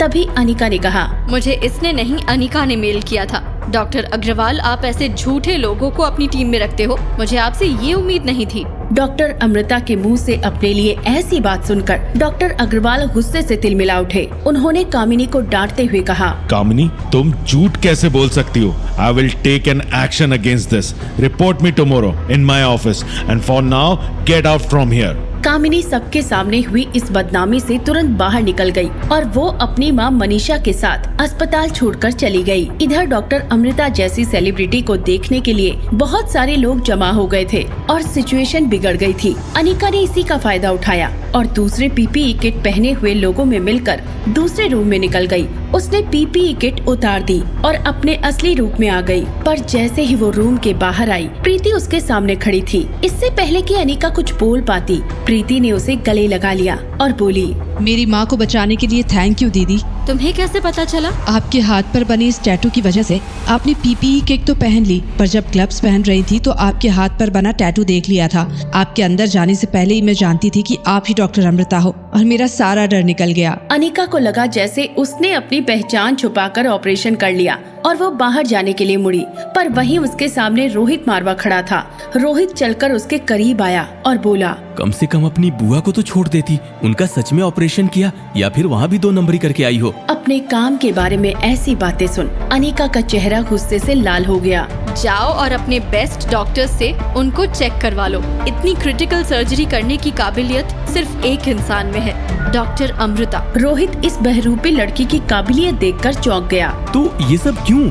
अनिका, रागिनी या डॉक्टर अमृता, क्या है तुम्हारी असलियत? मैं अभी सिर्फ इतना ही कह सकती हूँ कि मैं और मेरी बेटी रिया यहाँ मनाली में सेफ नहीं है, और आप भी इसमें ना ही पड़े तो अच्छा है। अनिका के मुंह से उसकी बेटी की बात सुन रोहित का दिमाग सनका। उसे लगा जैसे अनिका उसके आर्यन को अपनी प्रॉब्लम में फंसाना चाहती है। चाहे तुम जो भी प्रॉब्लम में फंसी हो, पर मेरे बेटे से दूर रहो। जो हाल तुमने उसका किया है, मैं उसके लिए पुलिस बुला सकता हूँ। रोहित गुस्से से कांप रहा था, पर अनिका को चुप देख उसे समझ नहीं आया कि वो इस लड़की का क्या करे। उसने गुस्से से अनिका का हाथ पकड़ लिया, पर अनिका को समझ ही नहीं आया कि रोहित आखिर ऐसा बर्ताव क्यों कर रहा है। तभी अचानक से सनी वहाँ आ गया और उसने कहा, भैया आर्यन घर जाने की जिद कर रहा है, क्या आप डॉक्टर अमृता से मिल लिए? रोहित थोड़ी देर तक अनिका को देखता रहा, फिर उसने कहा, नहीं, मैं उनसे मिलूं इससे पहले ही वो निकल गई। रोहित बाहर की ओर चलने लगा। तभी पीछे से अनिका ने आवाज लगाई, रोहित, आपकी दादी की सर्जरी मैं करूंगी, बस आप मुझे उनकी फाइल भेज दीजिए। सनी को अनिका की ये बात समझ नहीं आई। उसने कहा, आप क्यों करेगी? मतलब कैसे करेगी? दादी की सर्जरी कोई मजाक नहीं है। पर रोहित ने सनी को आगे बोलने से रोक लिया और उसे लेकर चला गया। रोहित आर्यन और सनी के साथ कार में बैठ गया, पर उसका दिमाग ये तय नहीं कर पा रहा था कि आखिर अनिका है कौन, एक एक्सपर्ट न्यूरोसर्जन या कोई बहरूपी। पर अगर वो एक बहरूपी है तो इतनी क्रिटिकल सर्जरी कैसे कर सकती थी? उसने सनी से पूछा, सनी, तुम्हें अनिका कैसी लगती है? कैसी लगती है मतलब? आप क्या सोच रहे हो? ज्यादा दिमाग मत लगाओ, मैं आर्यन को लेकर पूछ रहा हूँ। आर्यन अपनी मम्मा के बारे में बातें होते देख ध्यान से सुनने लगा। तभी सनी ने कहा, भैया मुझे लगता है हम खामखा ही उस पर शक कर रहे थे। दरअसल आर्यन मिस मेरी की वजह से परेशान था और अनिका ने उससे प्यार से बात कर ली होगी, तो जाहिर सी बात है आर्यन को उसके साथ अच्छा लगा हो। रोहित को सनी की बात सही लगी, पर उसके साथ उसे इस बात का भी दुख हुआ कि इतने महीनों से जब मिस मैरी आर्यन को टॉर्चर कर रही थी तो वो अपने बेटे का दर्द समझ नहीं पाया, और इसीलिए आर्यन ने अनिका का हाथ पकड़ा। वहीं आर्यन को लगा कि उसके पापा और मम्मा के बीच की दूरी कम हो रही है। वो जल्दी से होटल पहुंचकर रिया को सब कुछ बताना चाहता था। इधर कामिनी अपनी माँ के साथ घर आ गई। अस्पताल में हुई बेइज्जती उसे कांटों की तरह चुभ रही थी, पर उसे ये समझ नहीं आ रहा था कि आखिर इतनी बड़ी न्यूरोसर्जन डॉक्टर अमृता उसकी 12th फेल अनिका के कहने पर कैसे आ गई। तभी उसने देखा कि कुणाल अपनी स्पोर्ट्स कार लेकर उसके घर पर आया है। कामिनी को लगा कि कुणाल उस कलमुही रागिनी उर्फ अनिका को भूल गया है और इसीलिए उसके पास वापस आया है। उसने कुणाल के गले लगकर कहा, कुणाल, मैं जानती थी तुम सिर्फ मुझसे प्यार करते हो। तभी कुणाल ने कुछ ऐसा कहा जिसे सुनकर कामिनी के होश उड़ गए। मेरे दादाजी ने कहा है जल्द से जल्द वो फैक्ट्री हमारे नाम करवा लो, तभी तुम्हारी शादी उस कामिनी से हो पाएगी। दरअसल कुणाल अभी भी रागिनी के बारे में सोच रहा था। उसे कामिनी से शादी करने में कोई इंटरेस्ट नहीं था। वो बस फैक्ट्री अपने नाम करवाने के लिए कामिनी के पास आया था, क्योंकि अनिका से अगर कोई वो फैक्ट्री ले सकता था तो वो थी कामिनी। पर कामिनी ये सुनकर अपसेट हो गई। वो मनहूस अनिका उसकी मरी हुई माँ की तरह ही ढीठ है। उससे फैक्ट्री लेने के लिए मुझे कोई टेढ़ी चाल चलनी होगी। पर कुणाल, तुम उस रागिनी का पीछा छोड़ दो। कामिनी की इस बात पर कुणाल ने कुछ जवाब नहीं दिया और ये देखकर कामिनी डर गई। उसे कुछ समझ नहीं आया और उसने हड़बड़ाहट में बोल दिया, कुणाल, वो रागिनी कोई और नहीं, वो मनहूस अनिका ही है। पता नहीं 6 साल में ऐसा क्या हुआ जो वो मोटी भैंस से स्लिम हो गई। कामिनी बस करो, अब तुम ज्यादा कर रही हो। अगर तुम्हें यकीन नहीं आता तो मैंने जो डिटेक्टिव उसके पीछे भेजा था उससे पूछ लो। इतना कहते हुए कामिनी ने उस डिटेक्टिव को बुलाया और उसे सुन कुणाल के पैरों तले जमीन निकल गई। उसे यकीन ही नहीं हुआ कि जिस लड़की के पीछे वो इतने दिनों से पड़ा था वो और कोई नहीं, उसकी ही बीवी अनिका है। वो बिना कुछ बोले अपनी कार लेकर निकल गया। कामिनी को लगा कि उसके पास अब बस आखिरी मौका है। किसी भी तरह से उसे अनिका से वो फैक्ट्री लेनी ही पड़ेगी। वो तुरंत ही होटल इंपीरियल चली गई जहां अनिका रुकी थी। पर जैसे ही वो होटल पहुंची तो उसने देखा कि होटल इंपीरियल के कैफेटेरिया में अचानक से सन्नाटा छा गया और उस सन्नाटे को चीरते हुए एक औरत के रोने की आवाज आ रही थी। मेरे पति को क्या हो गया? उनकी सांसें नहीं चल रही, कोई एम्बुलेंस को बुलाओ। हे भगवान, इनको कुछ मत होने देना, कुछ मत होने देना। बेहोश होकर गिर जाने वाला वो इंसान किशन मल्होत्रा एक बिजनेसमैन था। और अपनी बीवी अंजलि के साथ इस होटल में रुका था, पर अचानक से ही नाश्ता करते वक्त उसकी सांसें बंद हो गई और वो जमीन पर गिर पड़ा। कामिनी ने देखा तो उसे ये अमीर लोगों को इम्प्रेस करने का एक बढ़िया मौका लगा। वो जल्दी से उस आदमी के पास चली गई और उसे CPR देना शुरू किया। कामिनी ने जोर से कहा, मैं सेकेंड ईयर की मेडिकल स्टूडेंट हूँ, सब लोग साइड में हो जाइए। कामिनी ने अपनी बात पूरी ही की थी कि अचानक से वहाँ अनिका आ गई और पेशेंट को चेक करने लगी। उसे देख कामिनी का खून खौल उठा। अनिका दूर हटो, ये तुम्हारी साड़ियों का ठेला नहीं है, पेशेंट की जान जा सकती है। पर अनिका ने जैसे उसकी बात सुनी ही नहीं, उसने पेशेंट की छाती को प्रेस किया तो उसमें पानी भर चुका था। अनिका को समझ आ गया कि CPR देने से कुछ नहीं होने वाला, पर अनिका को ऐसे डॉक्टर की तरह बर्ताव करते देख कामिनी ने एक इशारा किया और होटल के गार्ड्स ने अनिका को दूर खींच लिया। इस कलमोही को दूर रखो, ये सिर्फ यहाँ अमीर लोगों को इम्प्रेस करने आती है। असल में ये 12th फेल है और कभी मेडिकल कॉलेज की शक्ल भी नहीं देखी इससे। और मैं देश की सबसे बड़ी न्यूरोसर्जन डॉक्टर अमृता की असिस्टेंट बनने वाली हूँ। जैसे ही गार्ड्स ने अनिका को दूर किया, उसने अपने आप को छुड़ाया और रिसेप्शन की तरफ भागी। कामिनी को लगा जैसे अनिका चली गई, पर थोड़ी ही देर में अनिका फर्स्ट एड किट लेकर फिर से आई और किट में से एक चाकू निकाला। वो चाकू को अल्कोहल से स्टरलाइज करने लगी, पर चाकू देख आसपास के सभी लोग डर गए। तभी कामिनी जोर से चिल्ला उठी, तू क्या पागल हो गई अनिका? इस गंवार लड़की को कोई रोको, वरना ये यहाँ खून कर देगी। कामिनी को सुन पेशेंट की बीवी अंजलि ने अनिका का हाथ पकड़ लिया और कहा, ए लड़की, अगर कुछ गलत किया तो पुलिस के हवाले कर दूंगी। पर अनिका ने उनका हाथ झटके से छुड़ा लिया और चाकू पेशेंट की छाती में घोंप दिया। चाकू के वार से खून बहने लगा और सारे लोग डर के मारे चुप हो गए। कामिनी ने पुलिस को फोन लगाया, पर इससे पहले कि वो कुछ बोल पाती, पेशेंट की सांसें अचानक से चलने लगी और ये देख आसपास के लोग चौंक गए कि कैसे एक लड़की ने होटल के कैफेटेरिया में ऑपरेशन किया था और लोग तालियां बजाने लगे। अनिका के लिए तालियां बजते देख कामिनी का गुस्सा 7वें आसमान पर पहुंच गया। वो चिल्लाते हुए बोली, तुम पागल लोग जिसके लिए तालियां बजा रहे हो, असल में वो एक क्रिमिनल है। कितनी सारी पहचान लेकर चलती है, अगर उसे अभी नहीं रोका तो वो खून करके ही मानेगी। पर अनिका ने कामिनी को अनसुना कर दिया। उसने अपने हाथों में रखी पट्टियों से पेशेंट का ड्रेसिंग किया, पर तब तक खून बह चुका था। अनिका ने पेशेंट की बीवी अंजलि को ड्रेसिंग को पकड़कर रखने को कहा और भीड़ में चली गई। वो नहीं चाहती थी कि कामिनी की बकवास की वजह से उसकी डॉक्टर अमृता वाली पहचान खुल जाए। तभी एम्बुलेंस आई और पेशेंट को अंदर ले जाया गया। कामिनी जल्दी से बाहर दौड़ गई और बोली, सर, जिस लड़की ने ये कांड किया है वो मेरी सौतेली बहन है और मैं पुलिस के सामने सब बताकर उसको जेल में डालने के लिए आपकी हेल्प करूंगी। कामिनी की इस बात पर डॉक्टर चौंक गया और बोला, पुलिस नहीं, उस लड़की को तो मेडल मिलना चाहिए। जो ट्रीटमेंट हम पेशेंट को अस्पताल में देते हैं वो उसने यहाँ दे दी है, पर बिना किसी ऑपरेशन इक्विपमेंट्स के। उस लड़की ने ये जादू किया कैसे? डॉक्टर की ये बात सुन कामिनी गुस्से से जल उठी। उसने आसपास देखा पर अनिका कहीं नहीं थी, पर साथ ही में उसे शक हुआ कि एक 12th फेल लड़की ने कैफेटेरिया में ऑपरेशन कैसे किया और ऊपर से डॉक्टर अमृता से भी अनिका की पहचान थी। उसे कुछ समझ नहीं आया और उसने डिटेक्टिव को फोन करके अनिका के पीछे लगा दिया। अनिका को अपने पुलिस दोस्त पंकज से मिलने जाना था। पंकज को वो राज पता पड़ गया था जिसकी वजह से कुणाल डोगरा और उसके दादाजी अनिका की पुरानी फैक्ट्री के पीछे पड़े थे। अनिका की केमिकल फैक्ट्री बरसों पुरानी थी और ना ही उसकी आमदनी कुछ खास थी। ऐसे में अरबों का मालिक डोगरा खानदान उस फैक्ट्री के पीछे क्यों पड़ा था, अनिका आज तक ये समझ नहीं पाई। पर जैसे ही अनिका होटल के कॉरिडोर से गुजरी, वो किसी आदमी से टकरा गई। दोनों टकराकर एक दूसरे को सॉरी कहने लगे। तभी अनिका ने देखा कि वो जिससे टकराई थी वो कुणाल था।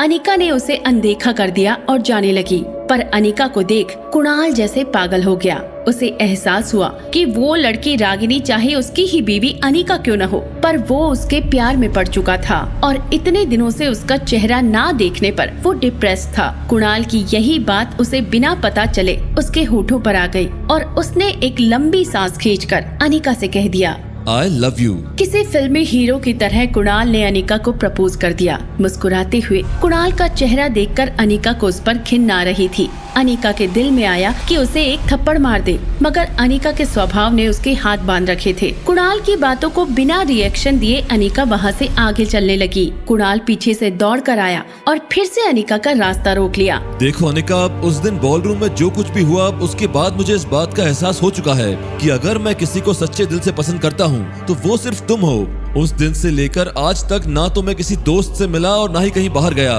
मैं रात दिन बस तुम्हारे ही बारे में सोचता हूँ। कुणाल की बातों का अनिका पर कोई असर नहीं हो रहा था। अनिका को जल्द से जल्द पंकज के पास पहुंचना था। अनिका जैसे ही आगे बढ़ने लगी, कुणाल ने फिर से उसका रास्ता रोककर उससे पूछा, मैं तुमसे बात कर रहा हूँ, कहाँ जा रही हो तुम? कुणाल की इस बात का अनिका ने गुस्से से जवाब दिया, मैं कहाँ जाऊँ, क्या करूँ, इससे तुम्हें क्या मतलब? देखो कुणाल, हमारे बीच में जो जबरदस्ती का रिश्ता जुड़ा था वो भी अब कानूनी तौर पर खत्म हो चुका है। डिवोर्स पेपर पे तुम्हारी भी सिग्नेचर है और मेरी भी, ये भूलो मत। कुणाल ने भी अपनी आवाज चढ़ा ली और अनिका से कहा, जो बीत गया उसे भूल जाते हैं और एक नया रिश्ता बनाते हैं। अनिका ने कुणाल को रास्ते से हटाने की कोशिश करते हुए कहा, I am not interested, please leave my way. Kunal के लिए शरीफ बनने की एक्टिंग करना बहुत ही डिफिकल्ट काम था। अनिका का गुस्सा देखकर वो फिर से अपने असली रंग में आ गया और अनिका पर एहसान करने वाला हो इस तरह अनिका के साथ बातें करने लगा। कुणाल ने अनिका से कहा, ओके, अब शांत हो जाओ। देखो मैं कह रहा हूँ, जो कुछ भी हुआ उसे भूल जाओ। मैं तुम्हें पसंद करता हूँ, क्यों ना हम अब साथ ही रहे। मैं जानता हूँ मेरी फैमिली वाले तुम्हें पसंद नहीं करते, even I am worried about that, मगर तुम फिक्र मत करो, मैंने सब कुछ सोच लिया है। मनाली से थोड़ी ही दूर मैं तुम्हें एक शानदार फार्म हाउस दिला दूंगा।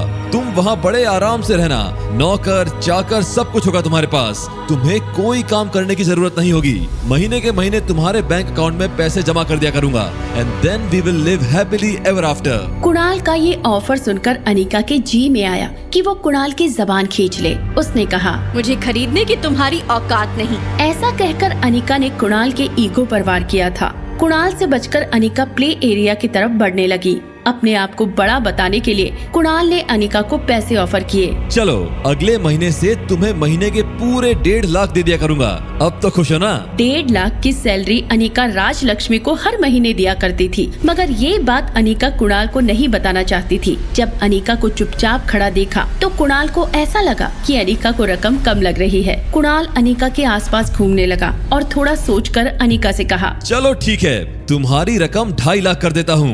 अब तो खुश हो ना? कुणाल की इतनी गिरी हुई बातें सुनकर अनिका को अब कुणाल पर गुस्सा नहीं बल्कि तरस आने लगा था। उसने उसकी आंखों में आंखें डालकर जवाब दिया, मैंने तुमसे कहा ना कुणाल, मुझे खरीदने की तुम्हारी औकात नहीं है। अनिका का जवाब सुनकर कुणाल शॉक हो गया। कुणाल ने अनिका से कहा, अरे यार, तुम्हें 2.5 लाख भी कम लग रहे हैं? अच्छा अब समझा, दरअसल चिंता तुम्हें अपनी बेटी की है। चलो मैं तुम्हारी बेटी को अपनाने के लिए तैयार हूँ, मगर हाँ, उसे मैं अपना नाम नहीं दूंगा। वो जब बड़ी हो जाएगी उसकी शादी का सारा खर्चा भी मैं उठाऊंगा। उसके लिए एक अच्छा सा दूल्हा ढूंढेंगे और उसकी शादी करवा देंगे। Don't worry about that. बस तुम्हें ये ध्यान रखना होगा कि कहीं आगे चलकर वो अपने आने वाले भाई बहनों के साथ कोई झगड़ा न करे। डोगरा खानदान की प्रॉपर्टी पर सिर्फ हमारे बच्चों का हक होगा, उसका नहीं। अगर तुम्हें मेरी ये शर्त मंजूर है तो मैं तुम्हारी हर बात माफ करके तुम्हें अपनाने को तैयार हूँ। कुणाल अनिका को माफ कर देगा। ये बात सुनकर अनिका को बहुत अजीब लगा। उसने बड़ी हैरानी से कुणाल की ओर देखा और उससे पूछा, मुझे माफ कर दोगे? Are you out of your mind? Kunal ने अनिका की इस बात का भी बिल्कुल उल्टा मतलब निकाला। उसे लगा अनिका को उसकी ऑफर पसंद नहीं आई, इसलिए अब उसने अपनी ऑफर बदल डाली। कुणाल ने अनिका से कहा, अगर तुम चाहती हो कि हम पहले की तरह शादी करके एक दूसरे के साथ रहे और तुम्हारी बच्ची को भी मैं अपना लूं, तो मैं तुम्हें कह दूं कि ये पॉसिबल नहीं है। मनाली में तुम्हारा नाम बहुत खराब हो चुका है। आखिर तुम्हारी एक नाजायज बच्ची है। अनिका ने एक हाथ से कुणाल को धक्का देते हुए कहा, अब बहुत हो चुकी है तुम्हारी बकवास। हट जाओ मेरे रास्ते से, वरना मैं पुलिस को बुलाऊंगी। जैसे ही अनिका आगे चलने लगी, कुणाल ने जोर से चिल्लाकर कहा, ठीक है, मान गया। चलो बाबा, तुम्हारी सारी शर्तें मान गया। मैं तुमसे शादी भी करूंगा और तुम्हारी नाजायज बच्ची को अपना नाम भी दूंगा। बस खुश? वैसे भी मेरे दादाजी चाहते थे कि मैं तुमसे ही शादी करूं। ये कहकर कुणाल अनिका के पास गया और जबरदस्ती अनिका का हाथ पकड़ लिया। जैसे ही उसने अनिका का हाथ पकड़ा, अनिका को पीछे से जोर से एक धक्का लगा और अनिका सामने वाली दीवार से जाकर टकरा गई। धक्का इतनी जोर से लगा था कि अनिका 1 मिनट तक ये भूल गई कि वो कहाँ खड़ी थी। बस धीरे धीरे कुणाल की आवाज उसके कानों में पड़ने लगी। Are you all right? Anika, क्या तुम ठीक हो? अनिका ने जब अपनी आंखें खोलकर देखा तो ये धक्का उसे कामिनी ने दिया था। कुणाल ने कामिनी को डांटते हुए कहा, क्या तुम पागल हो? ये क्या किया तुमने? कामिनी ने अनिका की ओर इशारा करते हुए कहा, ये लड़की जादू चलाने की कोशिश कर रही है तुम पे। तुम समझते क्यों नहीं हो कुणाल? बचपन से ये मुझसे जेलस थी। मैंने जो चीज चाहिए वो छीनने की कोशिश की, ये तुम्हें भी छीनने की कोशिश कर रही है। Can't you see? आज मैं इसे नहीं छोड़ूंगी, जान से मार दूंगी इसे। कामिनी अनिका पर अटैक करे उससे पहले कुणाल ने कामिनी को दोनों हाथों से पकड़कर रोक लिया, पर अनिका अब इन लोगों की हरकतों से तंग आ चुकी थी। वो जल्दी से बाहर निकल गई, लेकिन कामिनी के धक्के की वजह से उसे चक्कर आ रहे थे। अनिका ने पंकज को फोन किया और उससे मिलने चली गई। जैसे ही पंकज ने अनिका को देखा, उसे पकड़ लिया और अनिका गिरते हुए बच गई। तभी पंकज ने कहा, अनिका, मुझे कुणाल और उसके दादाजी के बारे में एक ऐसी बात पता चली है जिसे सुनकर तुम चौंक जाओगी। पुरानी फैक्ट्री, तुम्हारी माँ और कुणाल के साथ तुम्हारी शादी, सारे सवालों के जवाब हैं इसमें। अनिका को लगा जैसे उसके 6 साल की तपस्या ने आज रंग दिखाया है, पर जैसे ही कुणाल ने फैक्ट्री का वो राज बताया, अनिका की रूह कांप गई। उसे समझ नहीं आया कि डोगरा खानदान जैसे बड़े बिजनेस एम्पायर से वो कैसे लड़ेगी।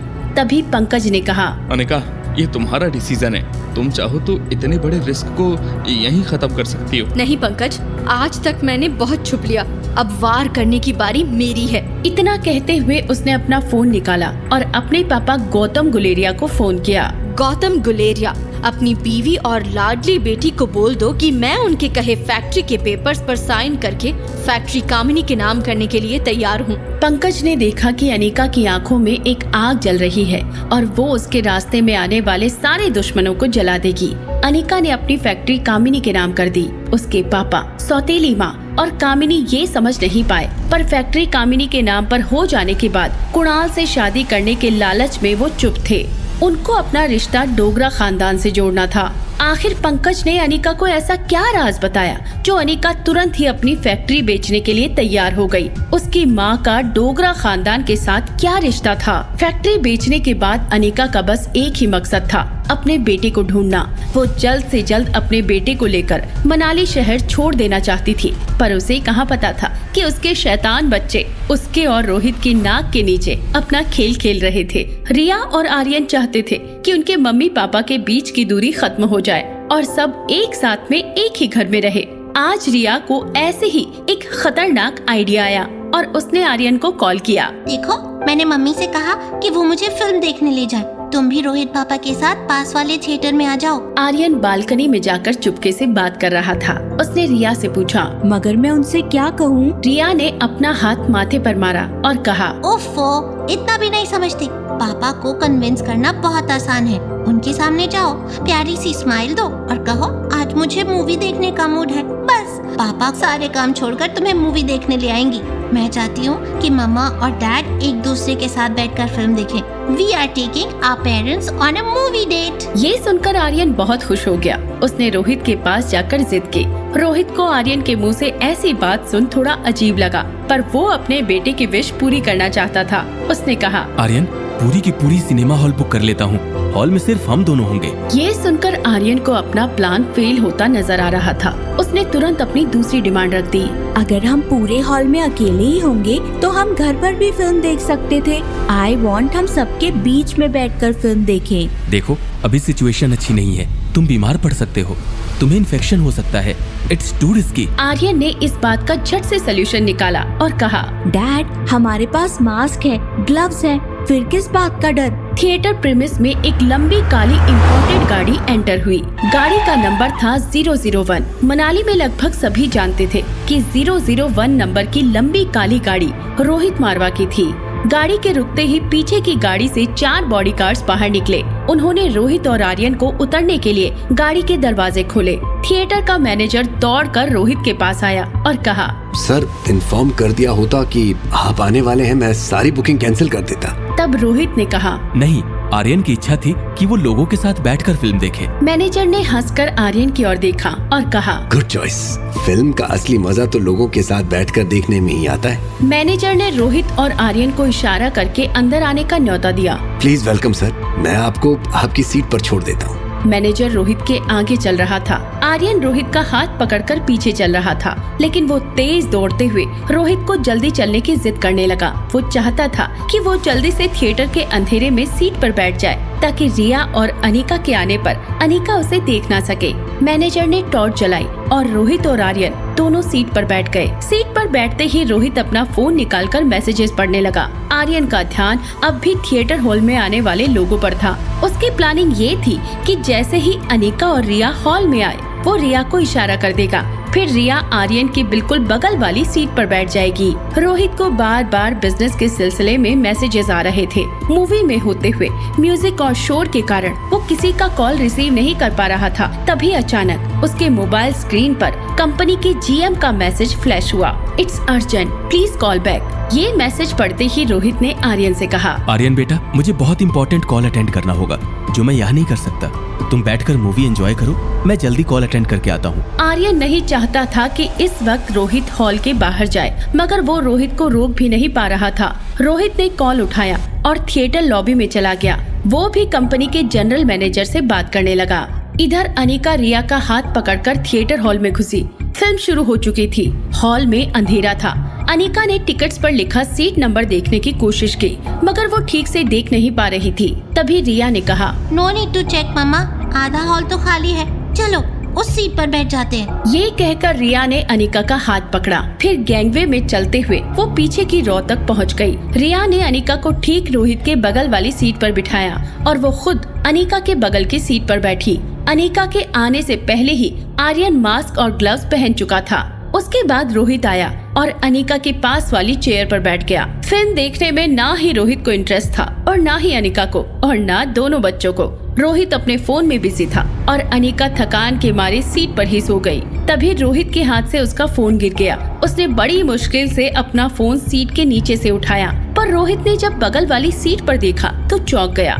फोन गिरने से झटके से अनिका की नींद खुल गई। दोनों कुछ देर एक दूसरे को आंखों में आंखें डालकर देखते रहे। फिर लगभग एक साथ दोनों ने कहा, तुम यहाँ? तभी अचानक स्क्रीन पर गाना शुरू हो गया। म्यूजिक में दोनों एक दूसरे की बात ठीक से सुन नहीं पा रहे थे, इसलिए रोहित ने ऊंची आवाज करके कहा, देखो, मैंने तुम्हें पहले भी वार्न किया है कि मेरा पीछा करना छोड़ दो, मुझसे और मेरे बेटे से दूर रहो। तुम समझती क्यों नहीं? अनिका ने भी गुस्से में पलटवार किया। मिस्टर रोहित मारवा, आप समझते क्या है अपने आप को? मैं जानती हूँ कि आप हैंडसम हैं, सक्सेसफुल हो और काफी लड़कियाँ आपके पीछे घूमती होंगी, लेकिन इसका ये मतलब नहीं कि आप जब चाहे जिसके सामने चाहे मेरी इंसल्ट करें। मैं यहाँ अपने बच्चे के साथ आई हूँ फिल्म देखने, आपका पीछा नहीं कर रही। रोहित को अंधेरे में रिया की शक्ल तो नहीं दिखाई दे रही थी, मगर उसे इतना जरूर दिख रहा था कि अनिका के बगल वाली सीट पर एक बच्चा बैठा है। रोहित अपनी आवाज थोड़ी नीचे करते हुए बोला, ऐसे कोइंसिडेंस हमारे साथ ही क्यों हो रहे हैं?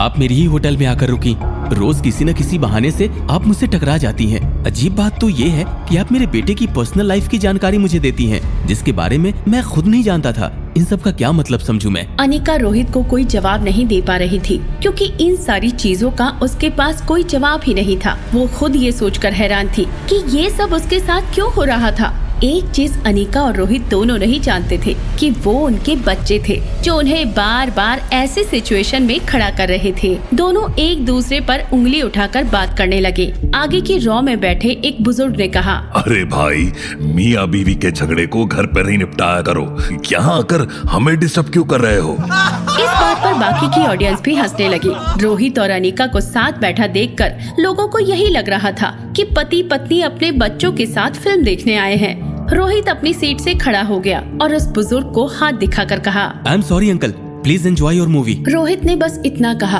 और आर्यन का हाथ पकड़कर बाहर चलने लगा। आर्यन ये सोचकर बहुत गुस्सा हो गया कि उसके पापा की वजह से उसकी फैमिली मूवी डेट खत्म हो गई। उसने रोहित का हाथ छुड़ा लिया और बाहर की ओर भागने लगा। इधर रिया का प्लान फेल हो चुका था और वो जबरदस्ती मूवी देख रही थी। तभी अनिका का फोन बजा और फोन पर उसकी सेक्रेटरी राज लक्ष्मी ने कुछ ऐसा कहा जो अनिका ने रिया का हाथ पकड़ा और बाहर की ओर चल दिया। रिया को अनिका का ये बिहेवियर समझ नहीं आया और वो डर गई। पर जैसे ही अनिका और रिया थिएटर के बाहर निकले, राज लक्ष्मी दौड़ती हुई उनके पास आई और अनिका के हाथ में उसका मोबाइल रख दिया। वो हाफते हुए बोली, मैडम, आपने जैसा प्लान किया था बिल्कुल वैसा ही हुआ। डोगरा खानदान की केमिकल फैक्ट्रीज पर पुलिस की रेड पड़ी है। केमिकल फैक्ट्रीज की आड़ में ड्रग्स के प्रोडक्शन और इल्लीगल स्मगलिंग के इल्जाम में सबको गिरफ्तार कर लिया है। अनिका ने हंसते हुए मोबाइल अपने हाथों में ले लिया।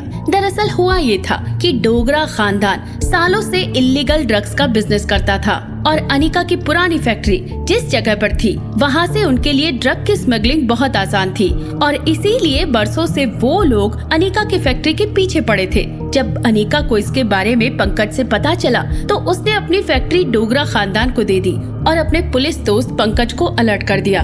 पंकज को बस ऐसे मौके की ही तलाश थी। उसने अपने आदमी अनिका की फैक्ट्री में लगा दिए और आज सही मौके पर सबको रंगे हाथों पकड़ लिया। पर फैक्ट्री के पेपर्स डोगरा खानदान के नाम नहीं थे, वो थे कामिनी के नाम पर। अनिका को कामिनी के हाथ में हथकड़ी देखकर अच्छा लगा। उसे अपना बदला पूरा होता हुआ दिखाई दिया। राज लक्ष्मी ने अनिका को गले लगा लिया, पर अनिका की आंखों में ये सोचकर आंसू आ गए कि अब वो पंकज की मदद से डोगरा खानदान पर प्रेशर बना सकती है और जल्द ही अपने बेटे तक पहुंच सकती है। उसने रिया को गोद में उठा लिया और रोने लगी। रिया कुछ नहीं समझ पाई, पर तभी अचानक रोहित वहां आ पहुंचा और रिया का हाथ पकड़कर बोला, तुम्हारी इतनी हिम्मत कि आर्यन मुझसे 2 मिनट दूर क्या हुआ, तुमने उसे गले लगा लिया। अनिका, आज मैं पुलिस को बुला कर ही रहूंगा। रिया को ऐसे छीनते हुए देख अनिका गुस्से से लाल हो गई। उसने रिया को पकड़कर अपनी ओर खींचा और कहा, पुलिस को तुम नहीं मैं बुलाऊंगी। आखिर तुम अपने आप को समझते क्या हो? पहले मेरे ऊपर अपने बेटे को बहला फुसलाने का इल्जाम लगाया और आज तो मेरी बेटी को अपना बेटा कह रहे हो। तुम पागल हो क्या? दोनों रिया का हाथ पकड़कर एक दूसरे की ओर खींच रहे थे कि तभी अनिका का फोन बजा और सामने से एक आदमी ने जो कहा उसे सुनकर अनिका के होश उड़ गए। रागिनी, अनिका गुलेरिया या डॉक्टर अमृता, किस नाम से बुलाऊं तुम्हें? तुम्हारे ये नाम दुनिया को धोखा दे सकते हैं लेकिन मुझे नहीं, क्योंकि मैं वो बोल रहा हूँ जिसने तुम्हारी जिंदगी के अब तक सारे गंदे खेलों को अंजाम दिया है। मैं ही हूँ तुम्हारी और कुणाल की शादी के पीछे। मैं ही हूँ तुम्हारी रहस्यमयी प्रेगनेंसी के पीछे और तुम्हारे बेटे को चुराने वाला नकाबपोश भी मैं ही हूँ। और आज तुम्हें मेरा एक आखिरी काम करना होगा और अगर तुमने ना कहा तो तुम्हारी बेटी रिया नहीं बचेगी। हाँ, तुम्हारी बेटी रिया हमारे कब्जे में है। आखिर कौन था वो शख्स जिसने अनिका को फोन किया और वो अनिका से कौन से आखिरी काम की बात कर रहा था? क्या अनिका के एक रात में ही अचानक से प्रेग्नेंट हो जाने के पीछे उसकी चाल थी? अगर अनिका के खोए हुए बेटे आर्यन को उसने चुराया था तो वो रोहित के पास कैसे आया? क्या रोहित का उससे कोई खास रिश्ता था? जब रोहित को पता चलेगा कि किडनैप होने वाला बच्चा रिया नहीं आर्यन है, तब क्या होगा? क्या रोहित और अनिका अपने बच्चों का राज जान पाएंगे? उसकी माँ की कही बात कुणाल के दादाजी को कैसे पता थी? इन सारे सवालों के जवाब जानने के लिए डाउनलोड करिए पॉकेट FM और सुनिए अनिका के अपने बेटे को ढूंढने की रोमांचक कहानी। एक लड़की को देखा तो।